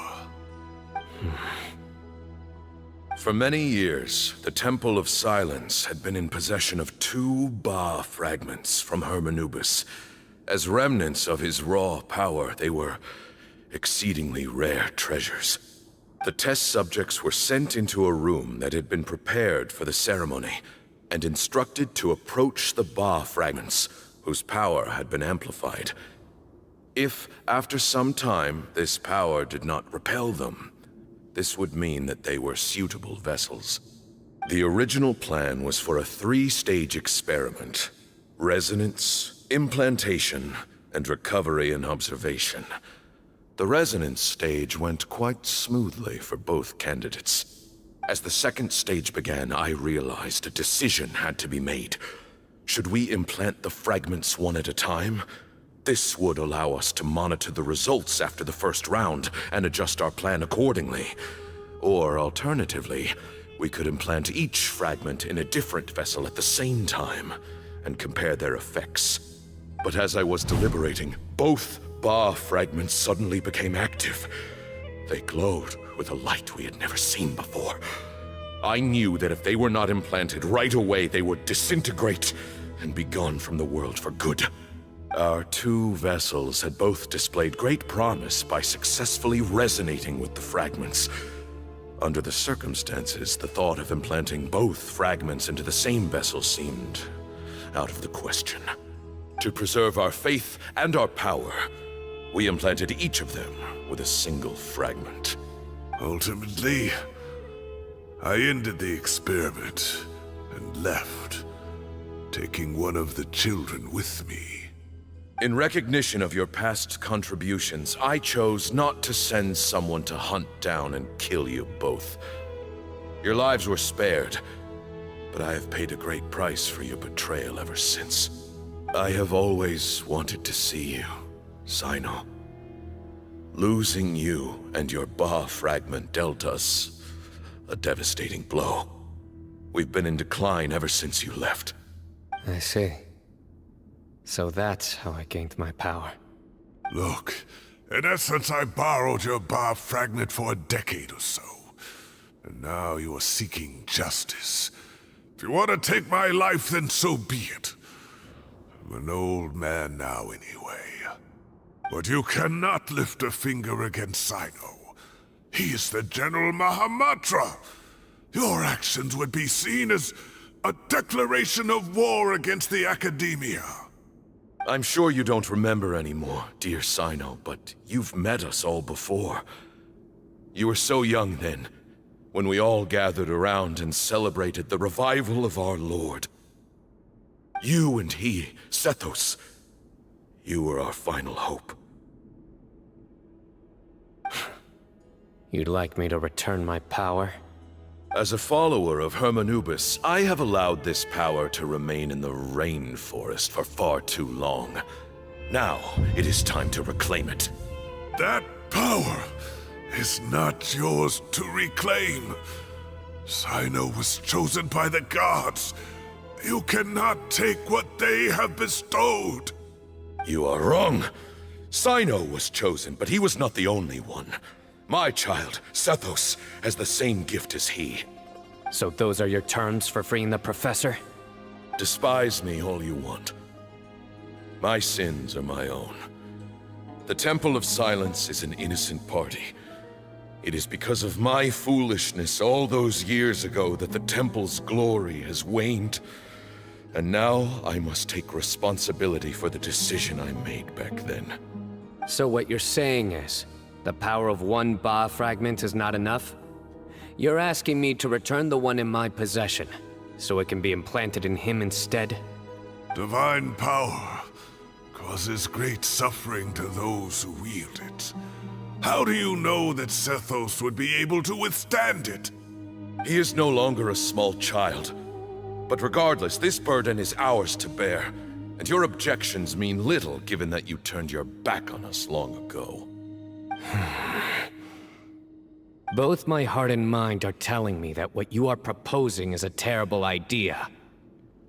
However... Don't listen to him, Sino. That power is no more yours to give than it is his to take. You have to understand. I know. But if this is a question of your freedom versus a fragment of power, then... there is nothing to debate. Sorry to interrupt, but in my view, there are a number of contentions here that still need addressing. Say that Sino refuses to return his power, and you also refuse to release Cyrus. Then, we are at an impasse. I find it hard to believe that you went to all this effort without planning for that possibility. You're trying to gauge where we stand while keeping your remaining cards close to your chest. Well, my stance is, put the rest of your cards on the table. Then we can have a discussion. Wait, those ears... So, we have a descendant of the Valukashuna in our midst. Splendid! Fate smiles upon us after all. Everything we have longed for, Hermanubis will provide. Perhaps this very day we'll...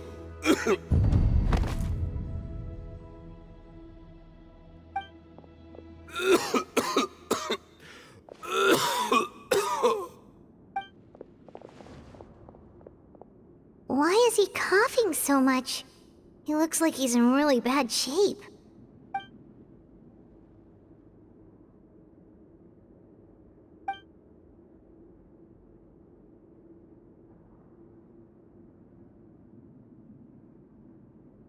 Pamoon, you...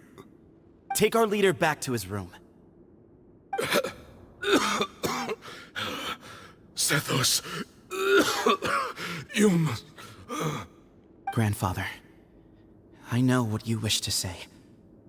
Leave this in my hands. I don't like to drag out conversations, so I'll just cut to the chase. Had Cyrus not stopped the experiment all those years ago, the plan would most likely have been a success. The wisdom of Hermanubis would have been ours. Still, it's no use talking about what-ifs. We cannot change the past. I'm not like my grandfather. The Temple of Silence has a grand legacy and a sacred duty to fulfill. So it's somewhat inevitable for the leader to have an inflated sense of self. But I see things a little differently. I don't believe the temple has the same stature that it once did. Time has worn away at its prestige and changed things almost beyond recognition. So I'm not going to force your hand. You're all free to leave. Except for Cyrus.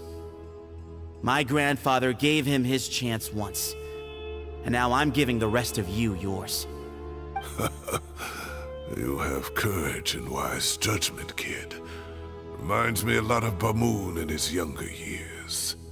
I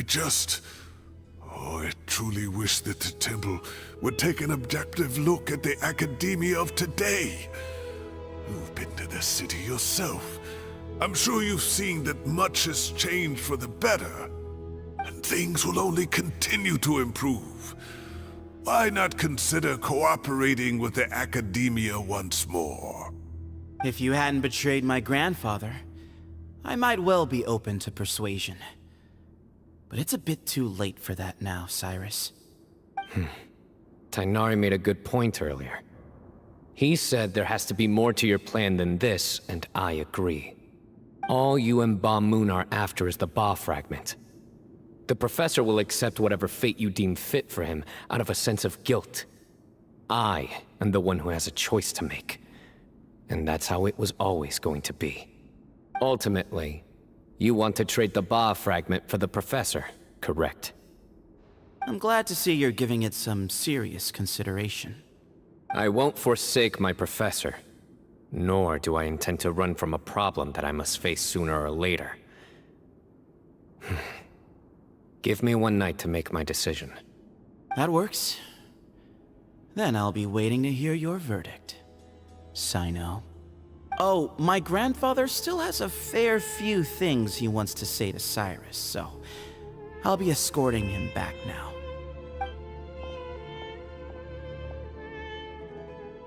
Are you sure about negotiating with him? I need to think this through. Everyone, let's meet again later tonight. Until then, take some time for yourself. All right, well, don't put too much pressure on yourself, Sino. If you need any help working things out, just come and find us.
I really want to go traveling. I don't... Where are we going?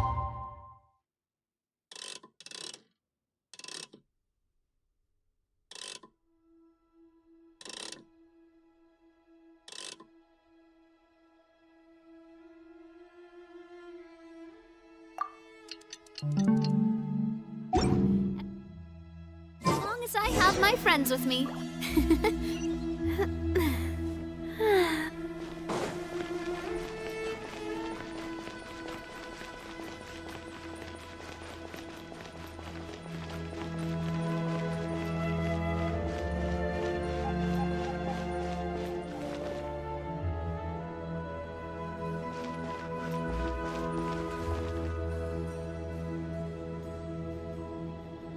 I've taken some time to reflect on this.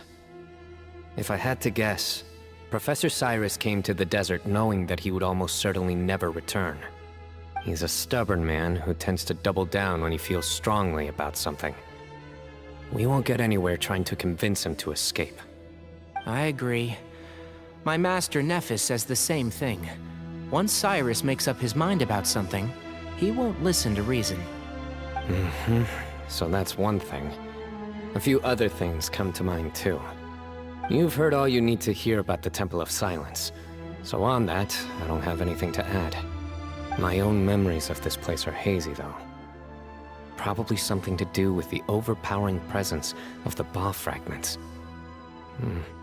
That might explain why I suffered from constant headaches and fevers as a child.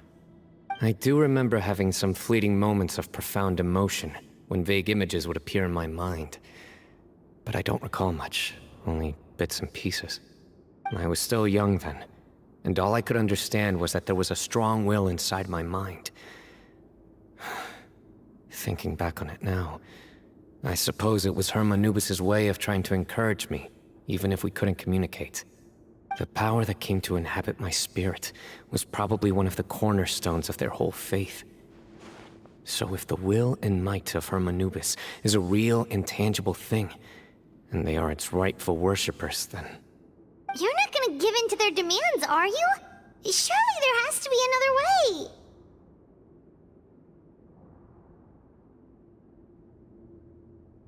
No. I have no intention of returning it. I need this power to protect Sumeru. But the temple has the right to make the final decision over its fate, since it belongs to one of the 7 pillars of King Deshret. So I will challenge them head-on, and win the right to wield this power for myself, fair and square. This reminds me of something Alhaitham mentioned to me just before we left. He said that the Temple of Silence was originally founded by the ruling elite of the day. Traditionally, such organizations are bound by a strict and ancient code of nobility. Kaveh has made similar observations about the desert tribes from his work trips there. He says many of them have their own internal rules. They talk about the importance of never dishonoring their tribal bonds, or the rules laid down by their ancestors. I think we could turn that to our advantage. Go back to them with a proposal of our own. Wow, and just like that, we've turned the tables on them. Looks like we have the same idea. Turn it back on them now while we still can, in terms that they cannot refuse. That's how we win this. Great. And I know just how to start the conversation. Let's go find Sethos. We'll tell him that I know a thing or two about medicine and would like to take a look at his grandfather's condition.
Sethos, let's talk. Have you made up your mind? We'll get to that, but first, I have some degree of medical training, so I was wondering if you might let me take a look at your grandfather?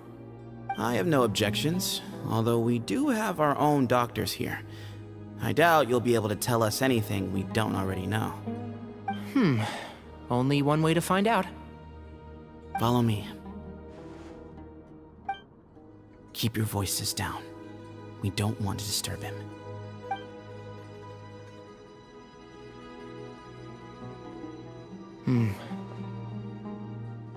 Let's talk outside.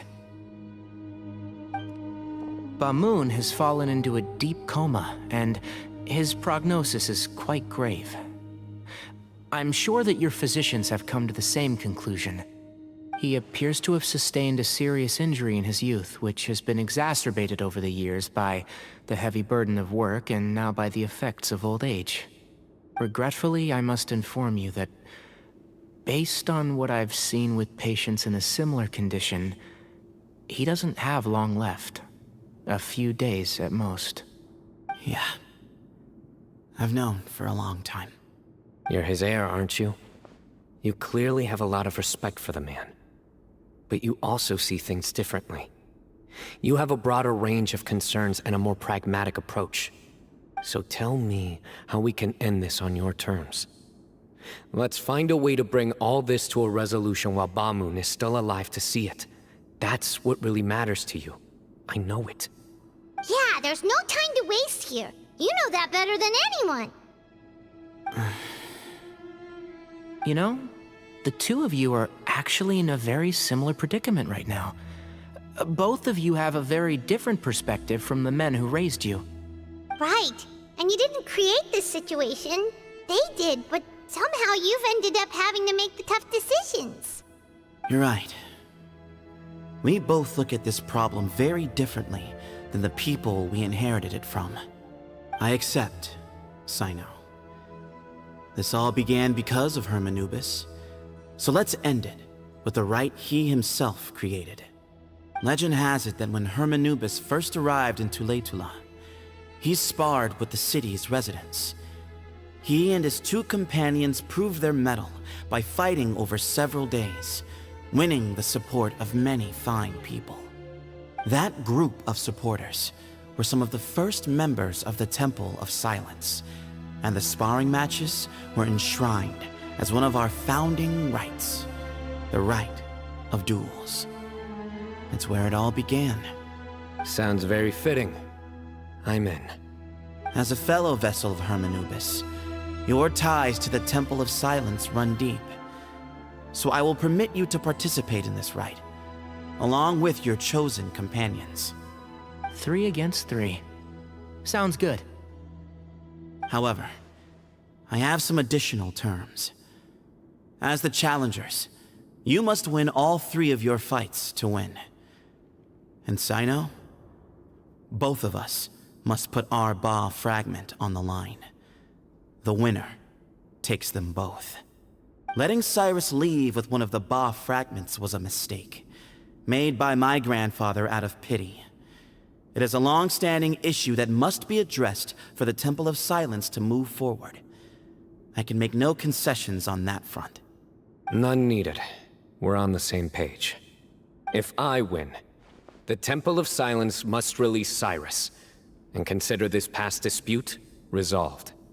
If you win, I'll return my power to you. It's a deal. Then let's meet at the ceremonial hall tomorrow evening, 8 o'clock.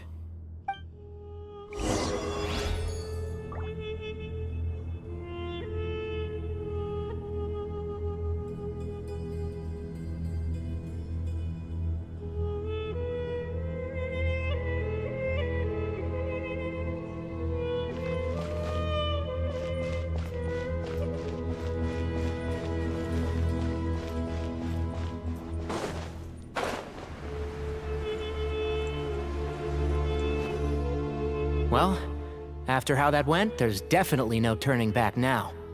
There never was. Turning back hasn't been an option for me since the moment the professor slipped away to return to the desert. You have to win. You need this power, both as General Mahamatra and for yourself. Yeah, that's right. Besides, it stayed with you ever since you were a small child. Surely that's a sign it thinks of you as its rightful owner. Both as General Mahamatra and for myself. Yeah, when you put it that way, I've had to overcome a lot to tame this power and claim it for myself. Not everyone could have done that. Exactly!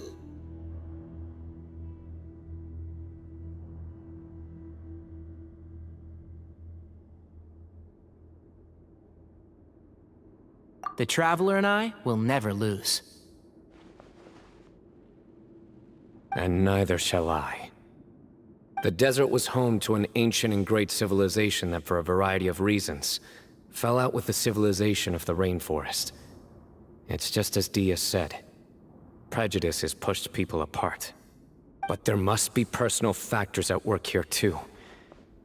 I can't shake the feeling that Bamun cares for many more things than he lets on. And I don't think that Zethos is any kind of villain.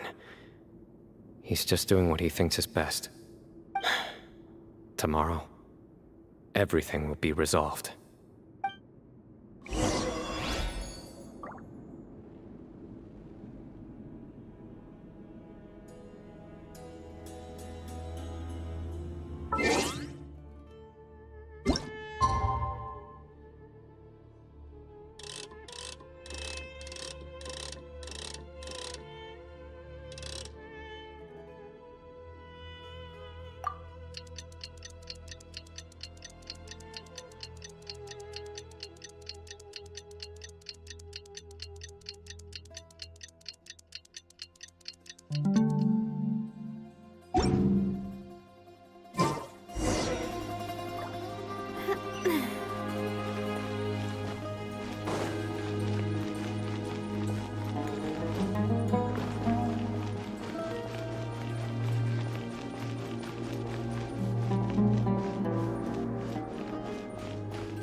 We gather on this day to perform once more the rite of duels, with the greatest of all sages, Lord Hermanubis, as our witness, for his power and authority is present in our midst.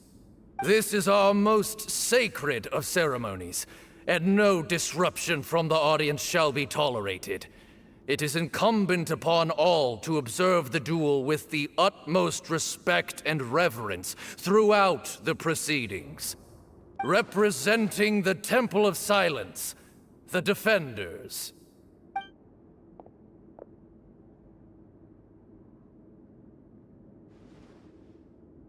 Grandfather, you're here. A rite of duels after all these years. I am surprised by your decisions, Zethos. I know what I'm doing, Grandfather. Just leave it to me. Representing the Academia, the Challengers. Ready. We will fight to have our voices heard. Warriors, take your positions and decide on the order of battle. We come not to debate what brings our challengers here, nor what will become of the defeated duelists. Duelists, the might of Hermanubis himself is at stake here. Now, fight. Fight until the rightful victor is proclaimed. Huh? Are you sure? I agree. She's very strong. Sending her out first will definitely intimidate the opposing side.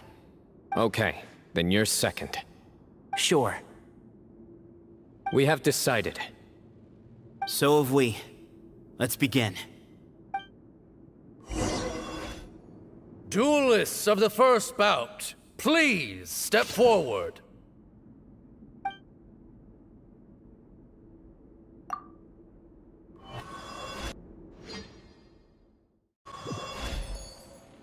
Don't forget, safety first! Hey, you there! You better play nice with her, or Paimon will make you regret it! Little bit too much chatter from the audience over there.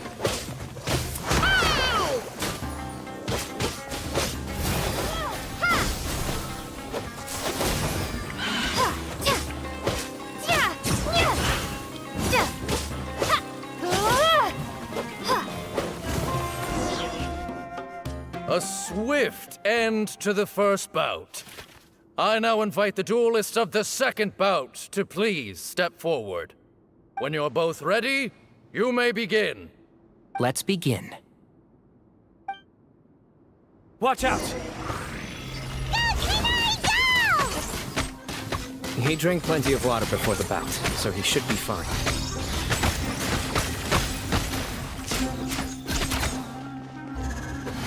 Let's nip that in the bud.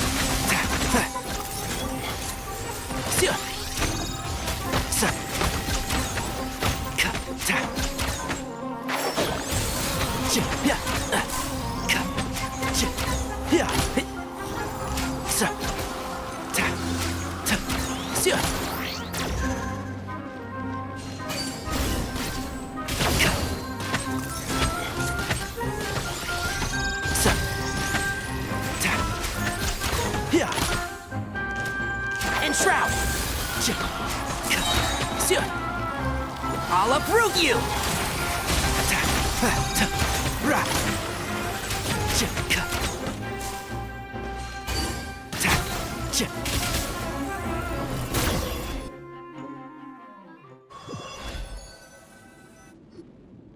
Thus ends the second bout. We will now move to the third bout. Duelists, please step forward. I'm ready. So am I. This is the final stage of the rite. I remind you both that the terms you agreed upon in advance are binding. When you're both ready, you may begin.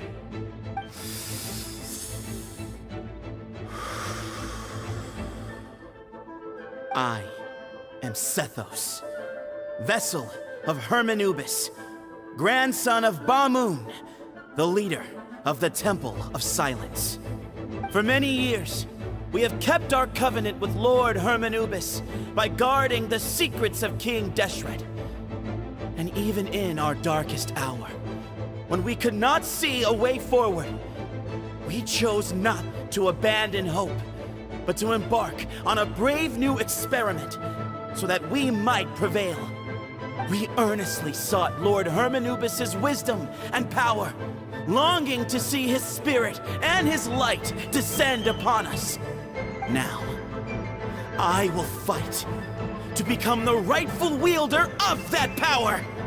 I am Sino, General Mahamatra of the Academia, student and successor of Cyrus, the Sage of Spontamon. I fight in defense of my power, my professor, and my nation. And you, I think you left some things unsaid. This is a sacred duel, and Hermanubis is watching. So bare your soul.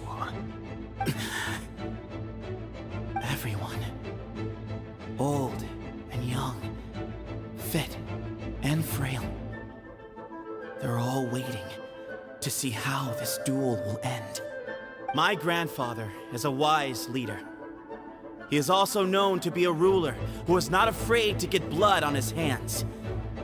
I understand his beliefs well, and I know what he expects of me.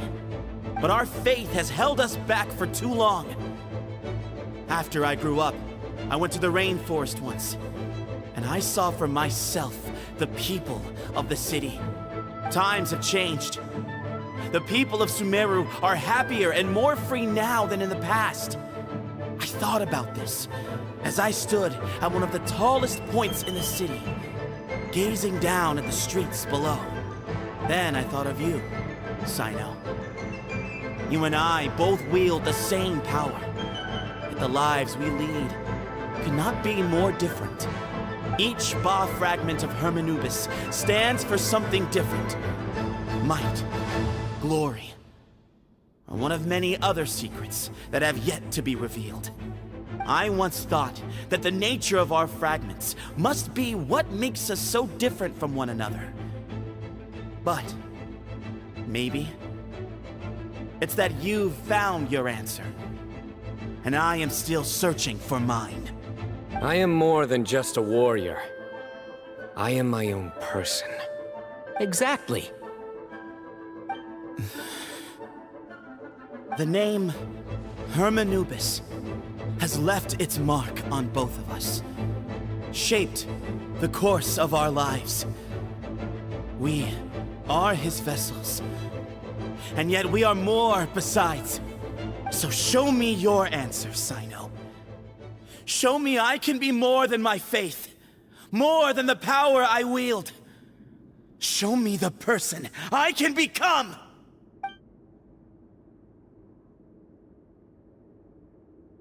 Bring it on!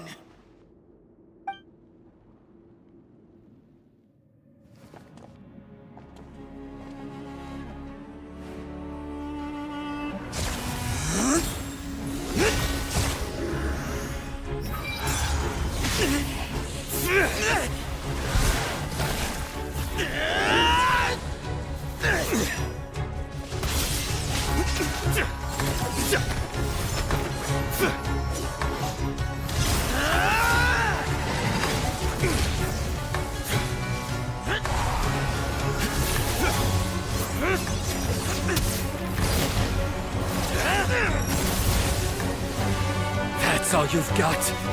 What happened to searching for your answer?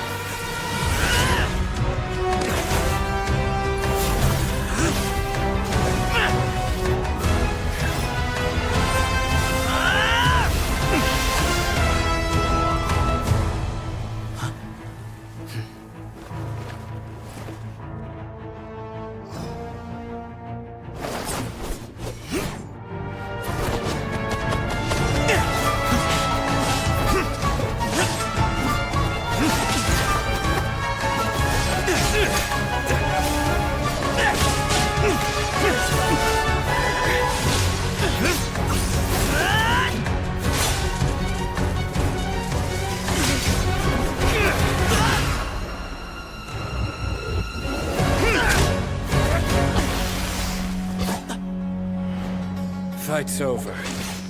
Do you yield? You won. Well then, looks like you found your answer.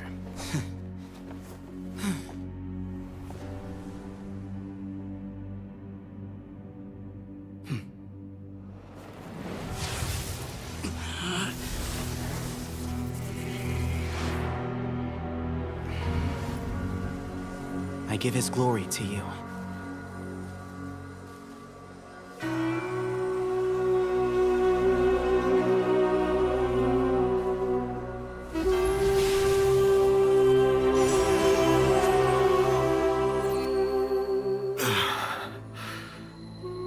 I've seen that light.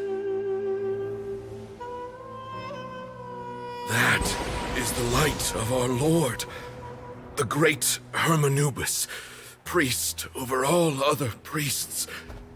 His spirit dwells within that lightning, and his will lives on. Once a warrior of Tynar, he emerged from the barren desert sands to serve the god king Al-Ahmar. After the death of the god king, Hermanubis gathered his followers and the Tainarian priests and led them to the city of Tule-Tula.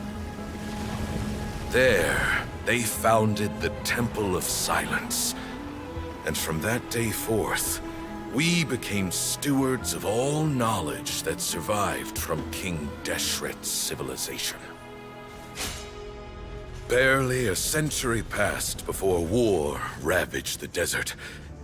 One by one, Eremite leaders took up arms against each other in battles that would devour what little remained of their civilization. Only the wise city of Tule-Tula was spared under the guiding hand of the Tainarians. But peace did not last. Coveting the knowledge of King Deshret, the beasts set their eyes on Tule-Tula. The king of Gurabad laid siege to the city and ordered the sages to surrender to him the Temple of Silence as proof of his victory. The ruling elite colluded with their oppressors, betraying the temple so as to hold on to their rule over the city. They declared that the knowledge guarded by the temple was the true cause of corruption. These were dark days, and we faced enemies on all sides. Our Lord had long since exhausted his strength, keeping the forbidden knowledge introduced by King Deshret at bay. To ensure the temple's continued survival, he broke his being into many pieces and began the ceremony of Hermanubis' legacy, bestowing his power upon his mortal followers. With this power, the temple was able to defeat the tyrant's army. Yet, we were not hailed as heroes. Strange and unfamiliar as this power was, it struck fear into the people's hearts and drove them to reject us. In the end, the people of the temple and the Tule-Tula Tainarians left the city for good and made their way to the rainforest. What followed next was inevitable. The elite of Tule-Tula fell and were decimated. War engulfed the desert. And we wandered from place to place, always in hiding, all the while keeping close watch over our secrets and staying true to our mission. Betrayal forced us out of the desert and into the forest. Then mistrust drove us from the forest into the desert once more. We have lived in exile for far, far too long. Yet, today, the Temple of Silence has borne witness to the glory of Hermanubis once more. Thank you.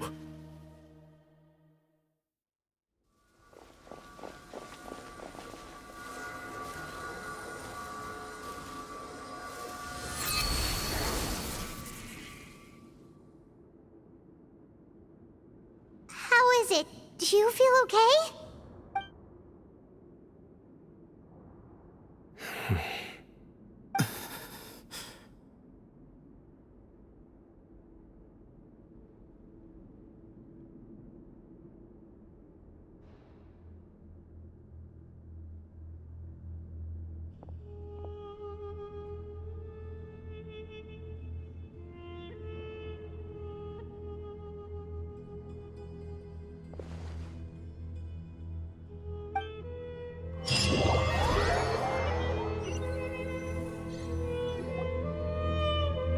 Grandfather.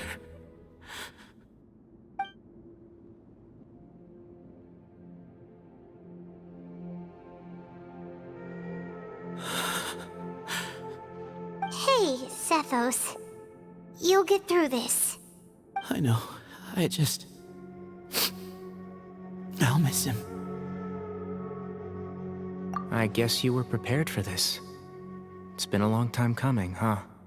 Yeah, he's been on death's door for a very long time now. I think it was only through sheer willpower that he managed to hold on to this point. At least, he was able to see this chapter come to a close before he passed. What's next for you? Per my grandfather's last wishes, the Temple of Silence should submit to whoever possesses the largest number of Hermanupus fragments. That entitles you to be our new leader, Cyno. But that's never going to work, as I'm sure you realize. I'm the General Mahamatra. I am needed back at the Academia. I did foresee this possibility, and I gave it some thought. The fact is, I know next to nothing about the staff, records, and environment here. As such, I am ill-suited to be your leader. Sethos, I believe the honor should go to you. Were it not for this duel, or indeed if you had other intentions, the Ba fragments would most likely be in your hands by now. I'm sure Bamoon never meant for anyone but you to be his successor. You really think so? I do. Still, I didn't think Bamoon looked very surprised by the final result.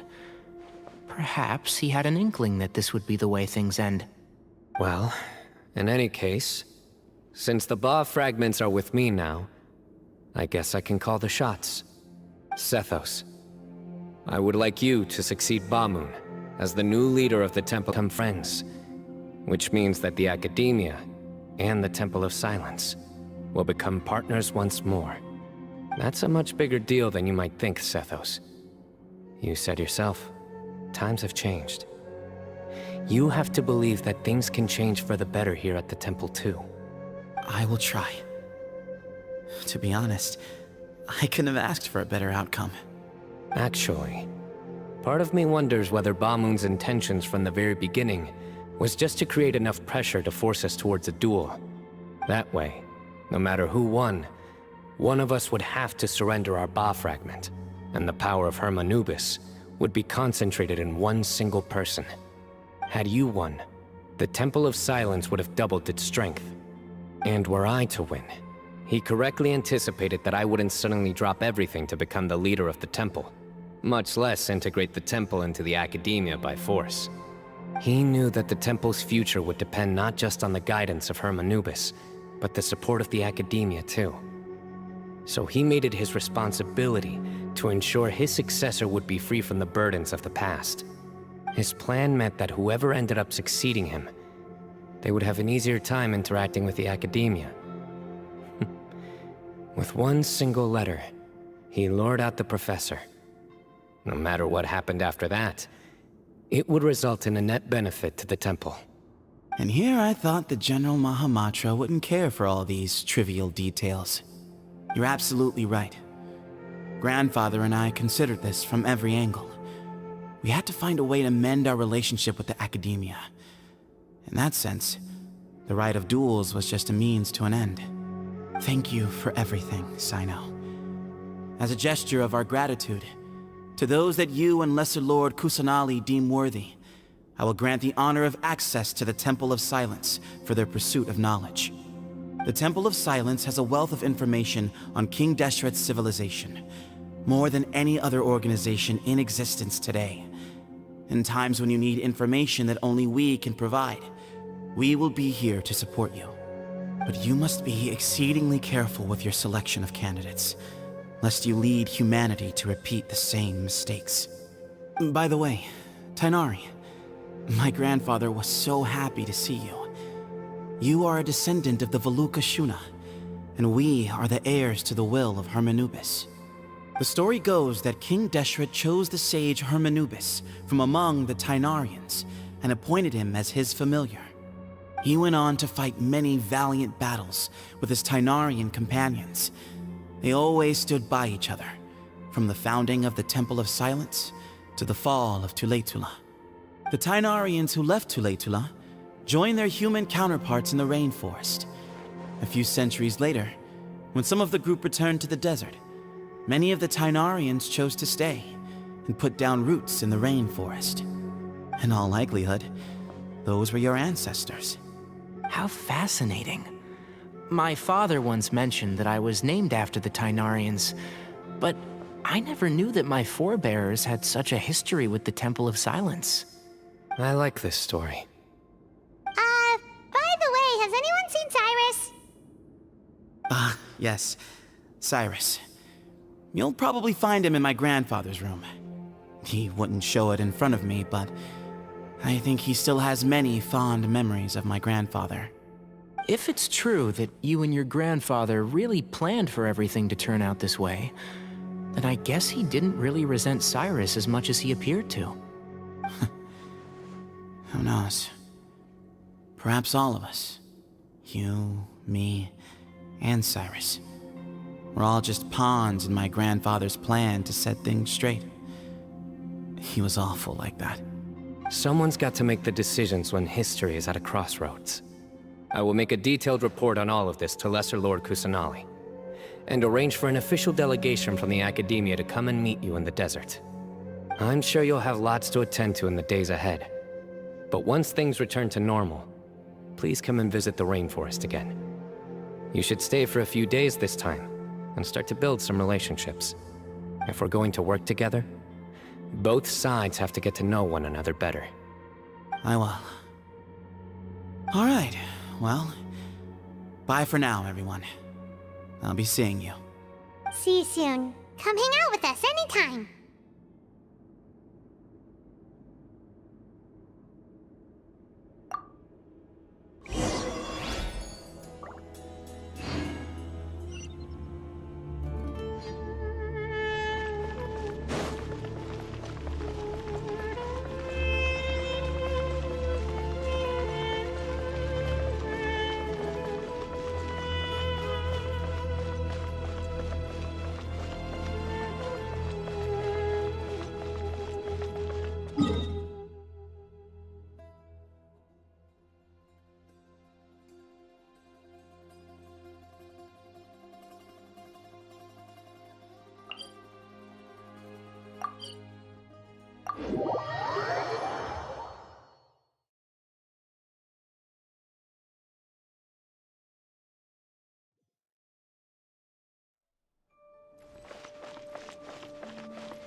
Someone needs assistance.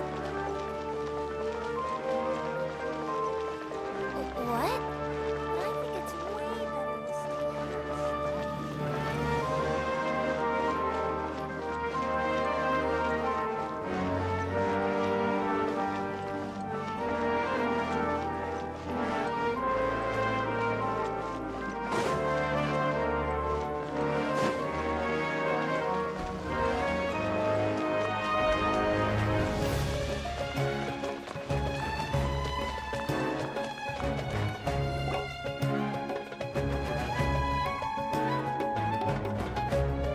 What were you thinking gallivanting off into the desert alone at your age? What if you take the bucket, You told not a soul what you were up to, designated nobody to handle your affairs, and left everyone scrambling frantically to try and figure out how on earth to clean up the colossal mess you'd made. Oh, please, will you stop your yelling? What other choice did I have? What do you mean, what other choice? Do you mean to tell me that after all your years of learning, and sagehood no less, the only idea you could conjure up in that white-haired walnut of yours was to shoot off into the unknown like some hot-headed 20-year-old adventurer? A one-man suicide mission, That's the best idea that one of the finest minds of a generation could come up with, is it? It astounds me that you survived the journey, and you're lucky that Ba Moon didn't finish you off when you arrived. All right, all right. Honestly, the way you're going off on me, it's like you wish you'd been there to lend him a hand. Does it mean nothing to you that I'm your colleague and former classmate? I've got nothing more to say. What's the point of berating an old bag of bones? What do you mean, bag of bones?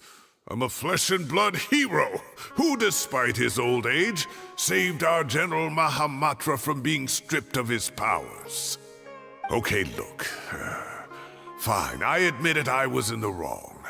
How can I make it up to you? What about, a month's work at the Academia?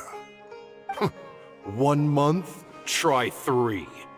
Tighnari's master is really laying into Cyrus.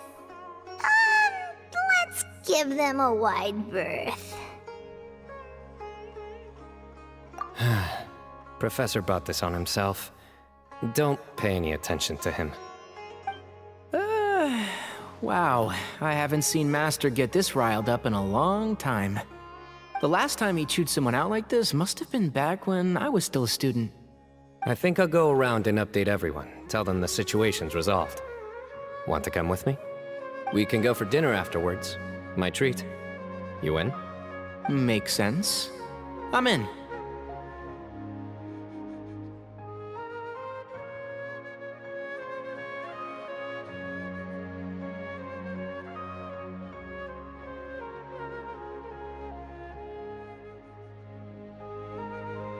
Paimon's coming too! Let's go!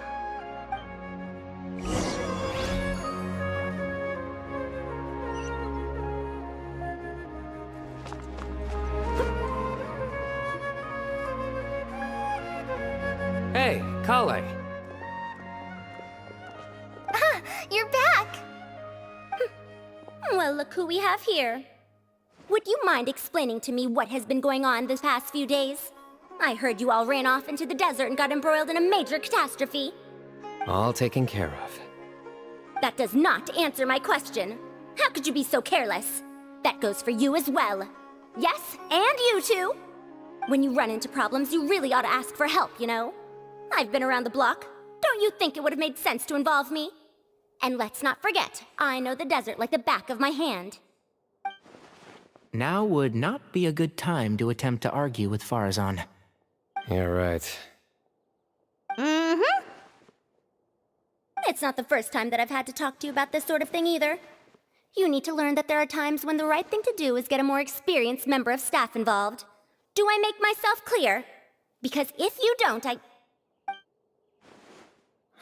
Kale, please do something. He's giving me the signal.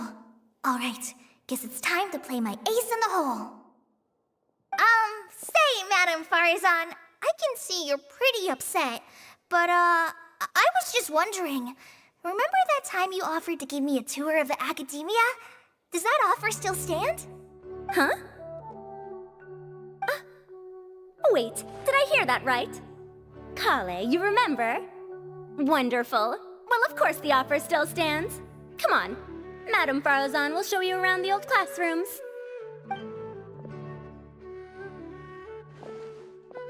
Poor Kale getting dragged off like that. Also, check out Farazan acting like some sort of official Academia tour guide. Kale! Cup. Huh? What? Oh, right! What do you mean, cup? You need a cup? I can get you a cup.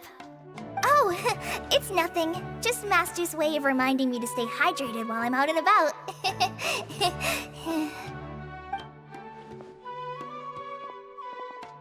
It's code for let's reconvene at the cafe. Tainari and I used it while we were in school, and it's become something of a family tradition now.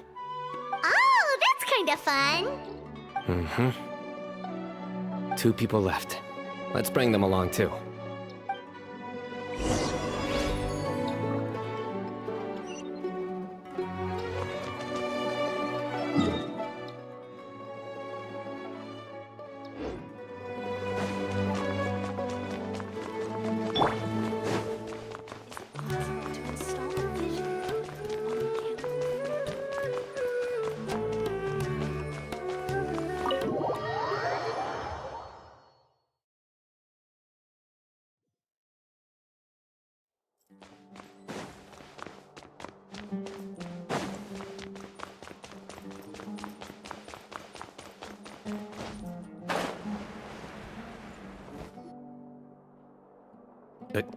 Am I hallucinating?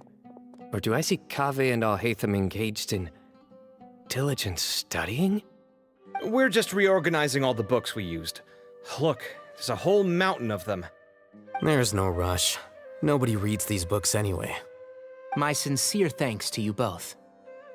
Yes, with your help, we resolved the issue rather swiftly and painlessly. And the outcome was better than we could have hoped for.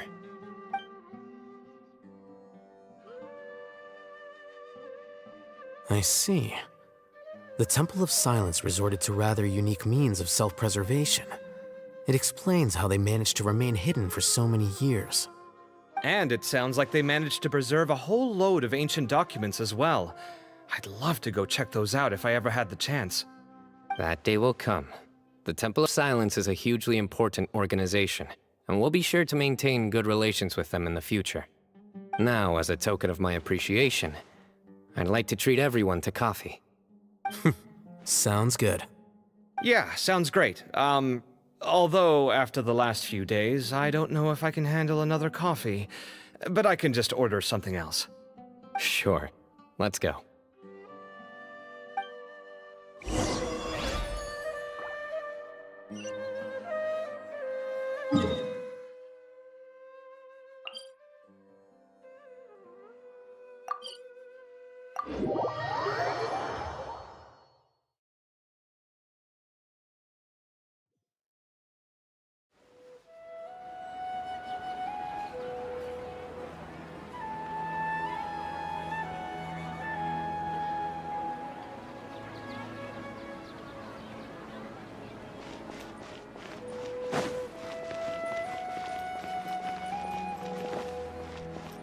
Ad Astra Abyssosk. Welcome.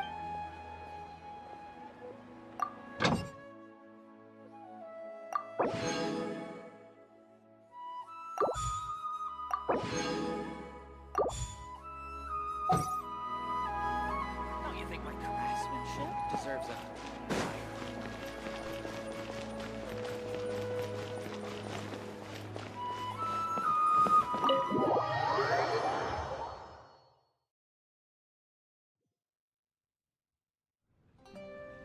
And then the Traveler just pounced on their opponent and knocked him right out cold. Then there was Tainari. He put up an amazing fight too. We ended up winning all 3 bouts. Whoa! Part of me wishes I'd been there to see it, but I'd have been biting my nails off worrying about you guys. A truly edifying account of the events. Bereft of detail, but it has livened up the room all the same. Hey, Paimon included all the juicy details. The Traveler just pounced and then waved their sword like this, then spun around and blocked.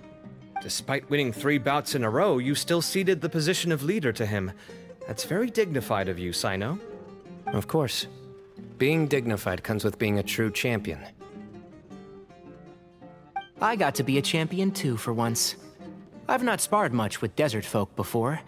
It was a pretty unique experience. Yeah, huge place! It felt like something right out of an epic poem. Imagine this. It was like there was Maybe save that one for later, Paimon. Dessert's here.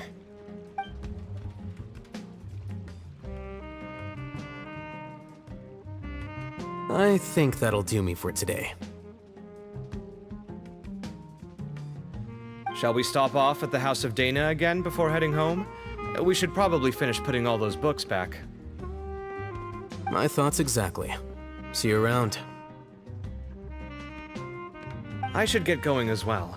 See you all later. Make sure you get some good rest tonight. I need to go say thanks to the Core 30 for their help. Also, Sir Nephis says he wanted to introduce me to some of the Academia's work processes. So, I gotta dash too. Kale's come a long way. She's much more confident at dealing with other people these days. Everyone's a work in progress. You never stop learning. Yeah, true.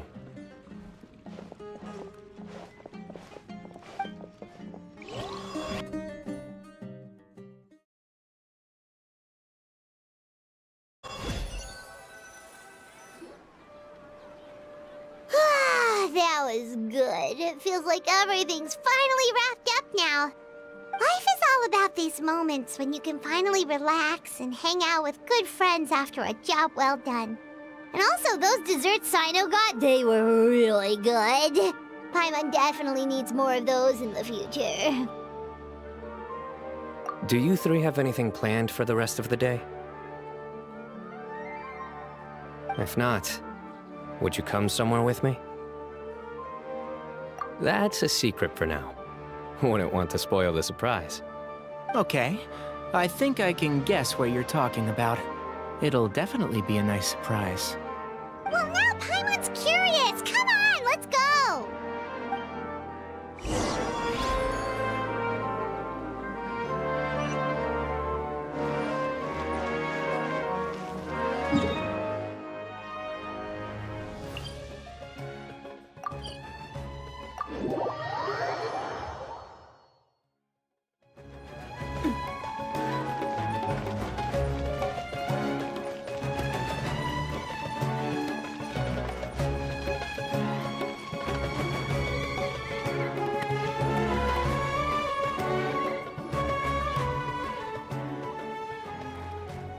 Been a while since I last made my way up here.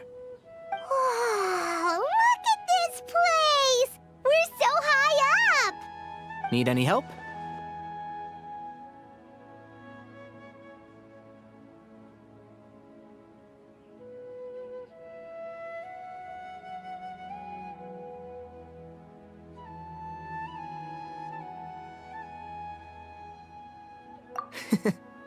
As you wish. It's a nice spot, isn't it? What a great view! We're so high up, we can see for miles! Traveler. Turn around.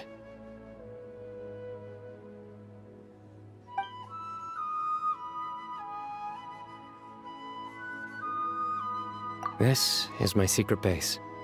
Somewhere I only bring my best friends. When I was a student, I used to slip away and climb up here all the time, just to clear my head. I was quite young then, and hadn't made too many friends yet. Back then, I had a lot of the same questions that Sethos was asking. Who am I? Why do I have this power? And what should I be fighting for? Our gifts help us to find our rightful place in the world. That was my experience. And I'm sure Sethos will figure things out in his own time, too.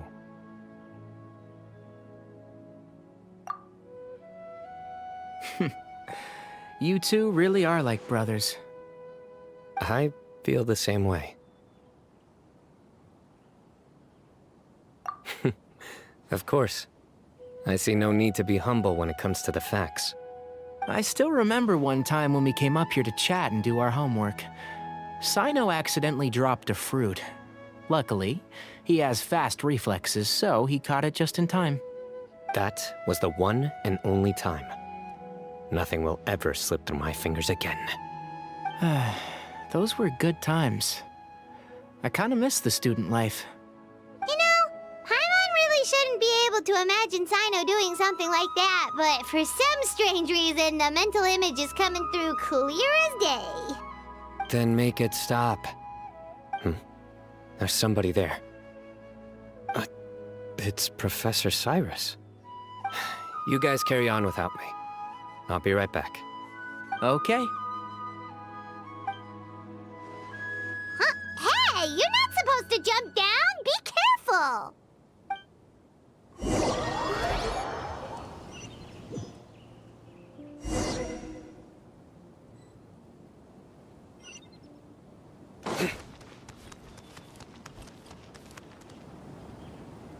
Oh my days. I can't believe how stupid I look in this one. Professor, what are you muttering to yourself about? Sino. Just the man I'm looking for. Guess what I found in some old notebooks? Some old photos? Can you believe it? This notebook was just sitting in a pile of odds and ends in the Sage's office.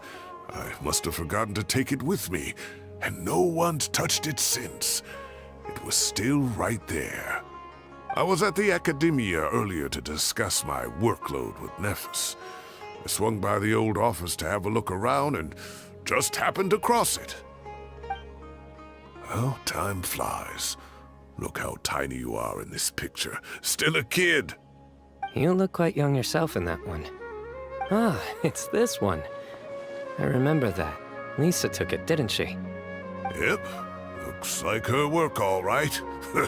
Who else could have found just the right angle to make me look so unbelievably hideous? And this one. Looks like we're both dozing off. Oh, cheeky girl. Taking secret photos of us without our knowledge. Is there something you'd like to say to me, Professor?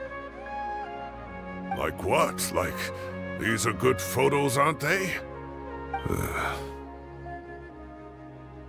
Hey, at moments like this, I hardly know where to begin. I can't pretend I'm a good person. Bamoon had every reason to despise me. And well, so do you if you feel the same way. Don't be ridiculous, you old codger. Is that not what you wanted me to say? Oh, I've dreamt of that place many times after leaving the desert.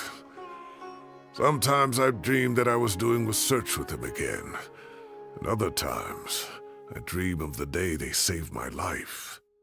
Oh, it was one of the happiest times of my life. We all learned so much from one another. You've matured so much over the years, Sino. Since you're my professor, I should save you some face by not calling you out on all the non-answers you just gave. So, I will do the right thing and keep my mouth shut. Good thinking. Take your own advice next time. Seriously, why bully an old man like me? I thought heroes were supposed to be gracious. Hey, wait, how did I not notice this one earlier? Lisa strikes again. Just how many did she take? Look how cute you were when you were little. I remember how well-mannered you were back then, too. Yeah, and look how serious and professional you used to be. Oh, I can't compete with you anymore. First you get better than me at the deadpan jokes, and now you're besting me at those little quips, too. Don't say that. I still have a lot of respect for you. That's more like it. Hey, what would you say to meeting up with Lisa again sometime? I'd like that. Let's find a time and pay her a visit in Mondstadt. All right, I'll add it to my schedule. Let's go next week. Wait, no. Next week is the tomato growing competition. I have got to beat Zaha Hadi. Or you could find a real hobby, Professor.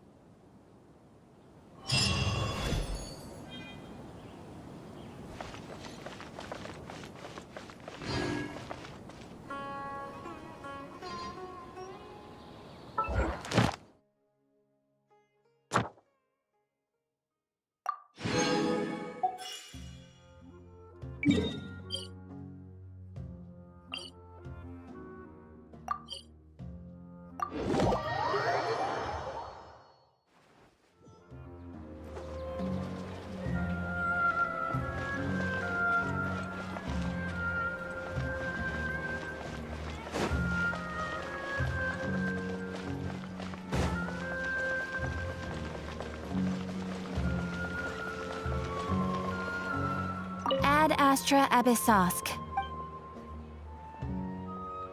Thank you for completing today's commissions.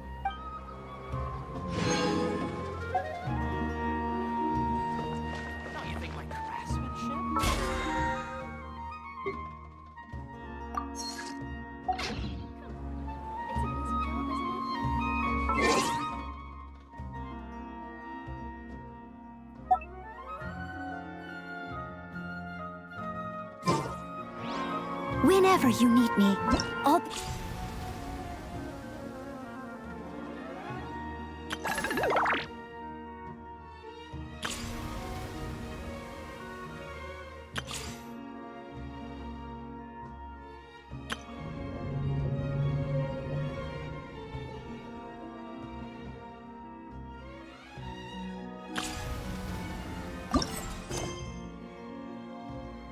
There.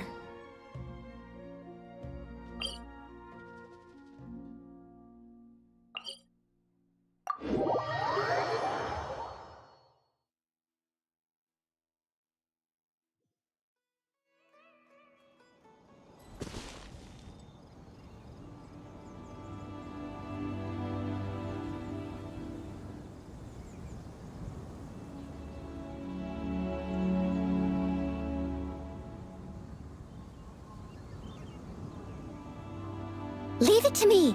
All of it. Whatever it is. What exactly is it? I didn't quite catch your request.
I must leave no stone unturned. Time to clean up. Pyrotechnics! Shred till I'm dead! Attack! Coming at ya! Coming at ya! Animal hypostasis emulation!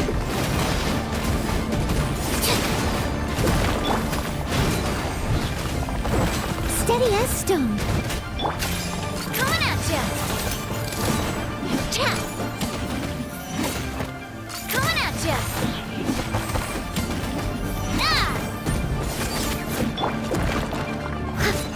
As a dutiful maid would. Hey there! Attack! That's the way. Watch out! Feel the beat!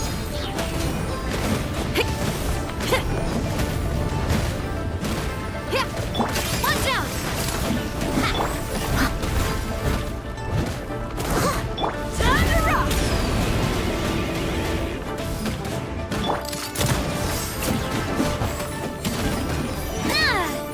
Time to rock! Watch out! Animal test 6308. As a good night should. Hey there!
must leave no stone unturned. Time to clean up.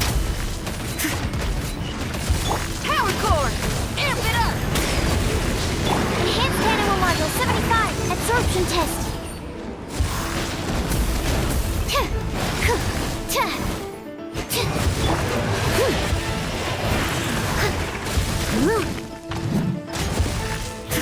Steady as stone.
Leave no stone unturned.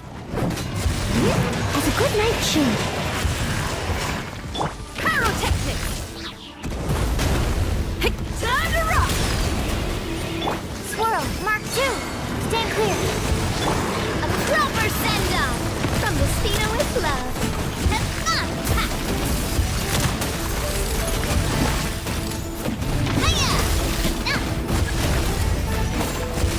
Coming at ya! Steady as stone. Power core! Watch out! Time to clean up. Attack! That's the way.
As a dutiful maid would. Try till I'm dead! Pyrotechnics! Enhanced animal module 75. Absorption test. Someone needs assistance. Coming at ya! Coming at ya! A proper send-off from the Cena with love.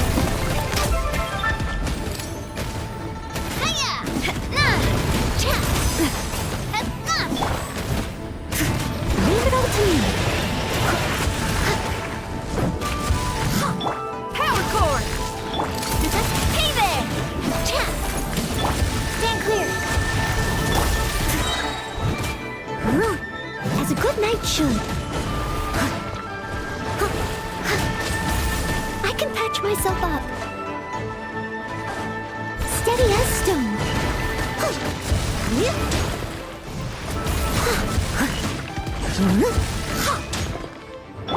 Feel the beat! Hey there! Watch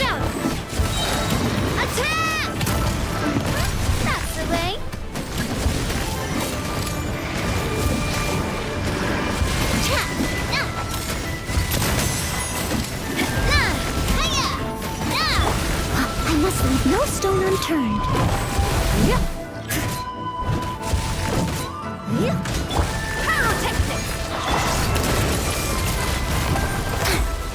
Watch out!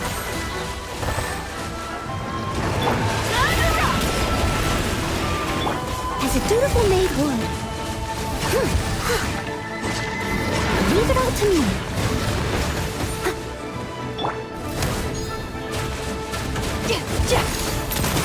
Watch out! Attack! That's the way. Ha! Watch out! I can patch myself up. I must leave no stone unturned.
Steady as stone, as a good knight should. Feel the beat! Watch out! Coming at ya!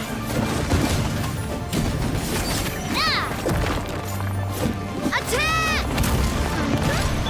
Animal hypostasis emulation. Animal test 6308. Try till I'm dead! Pyrotechnics!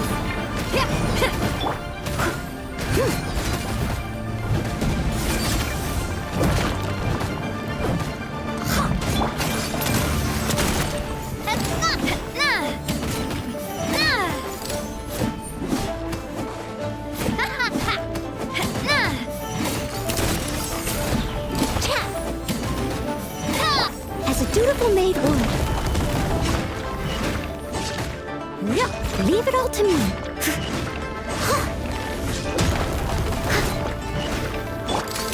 Hey there!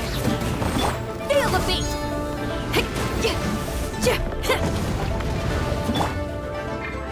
Absorption test.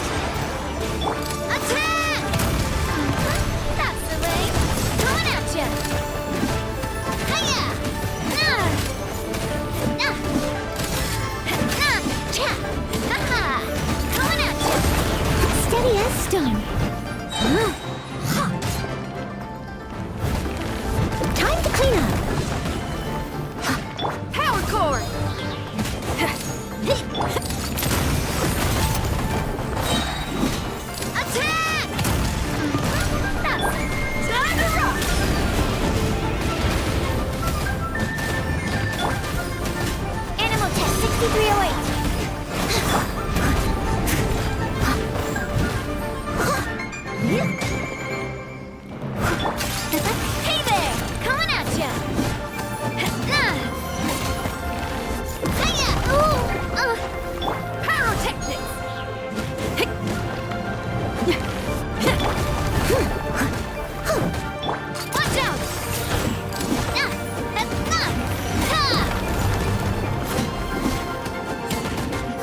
assistance. Attack! Watch out! Watch out! Cha!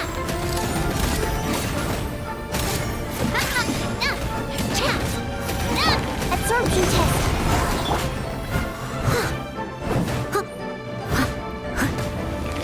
I must leave no stone unturned. Enhanced animal module 75. Coming at ya!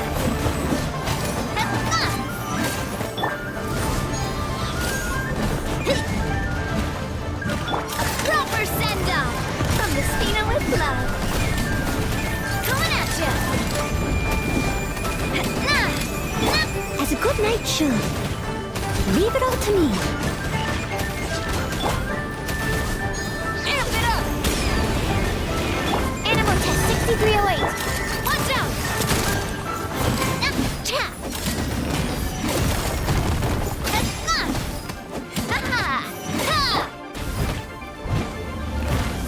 Someone needs assistance. I must leave no stone unturned.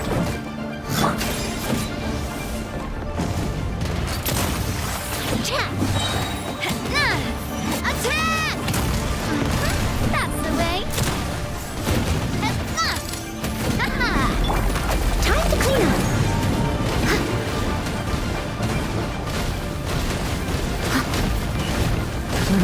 Power cord! Coming at ya! Hiya! Stand clear. Watch out!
My time with the Spina has taught me that carrying an unreliable weapon is worse than not carrying one at all.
I really want to go traveling. I don't mind where we go, as long as I have my friends with me.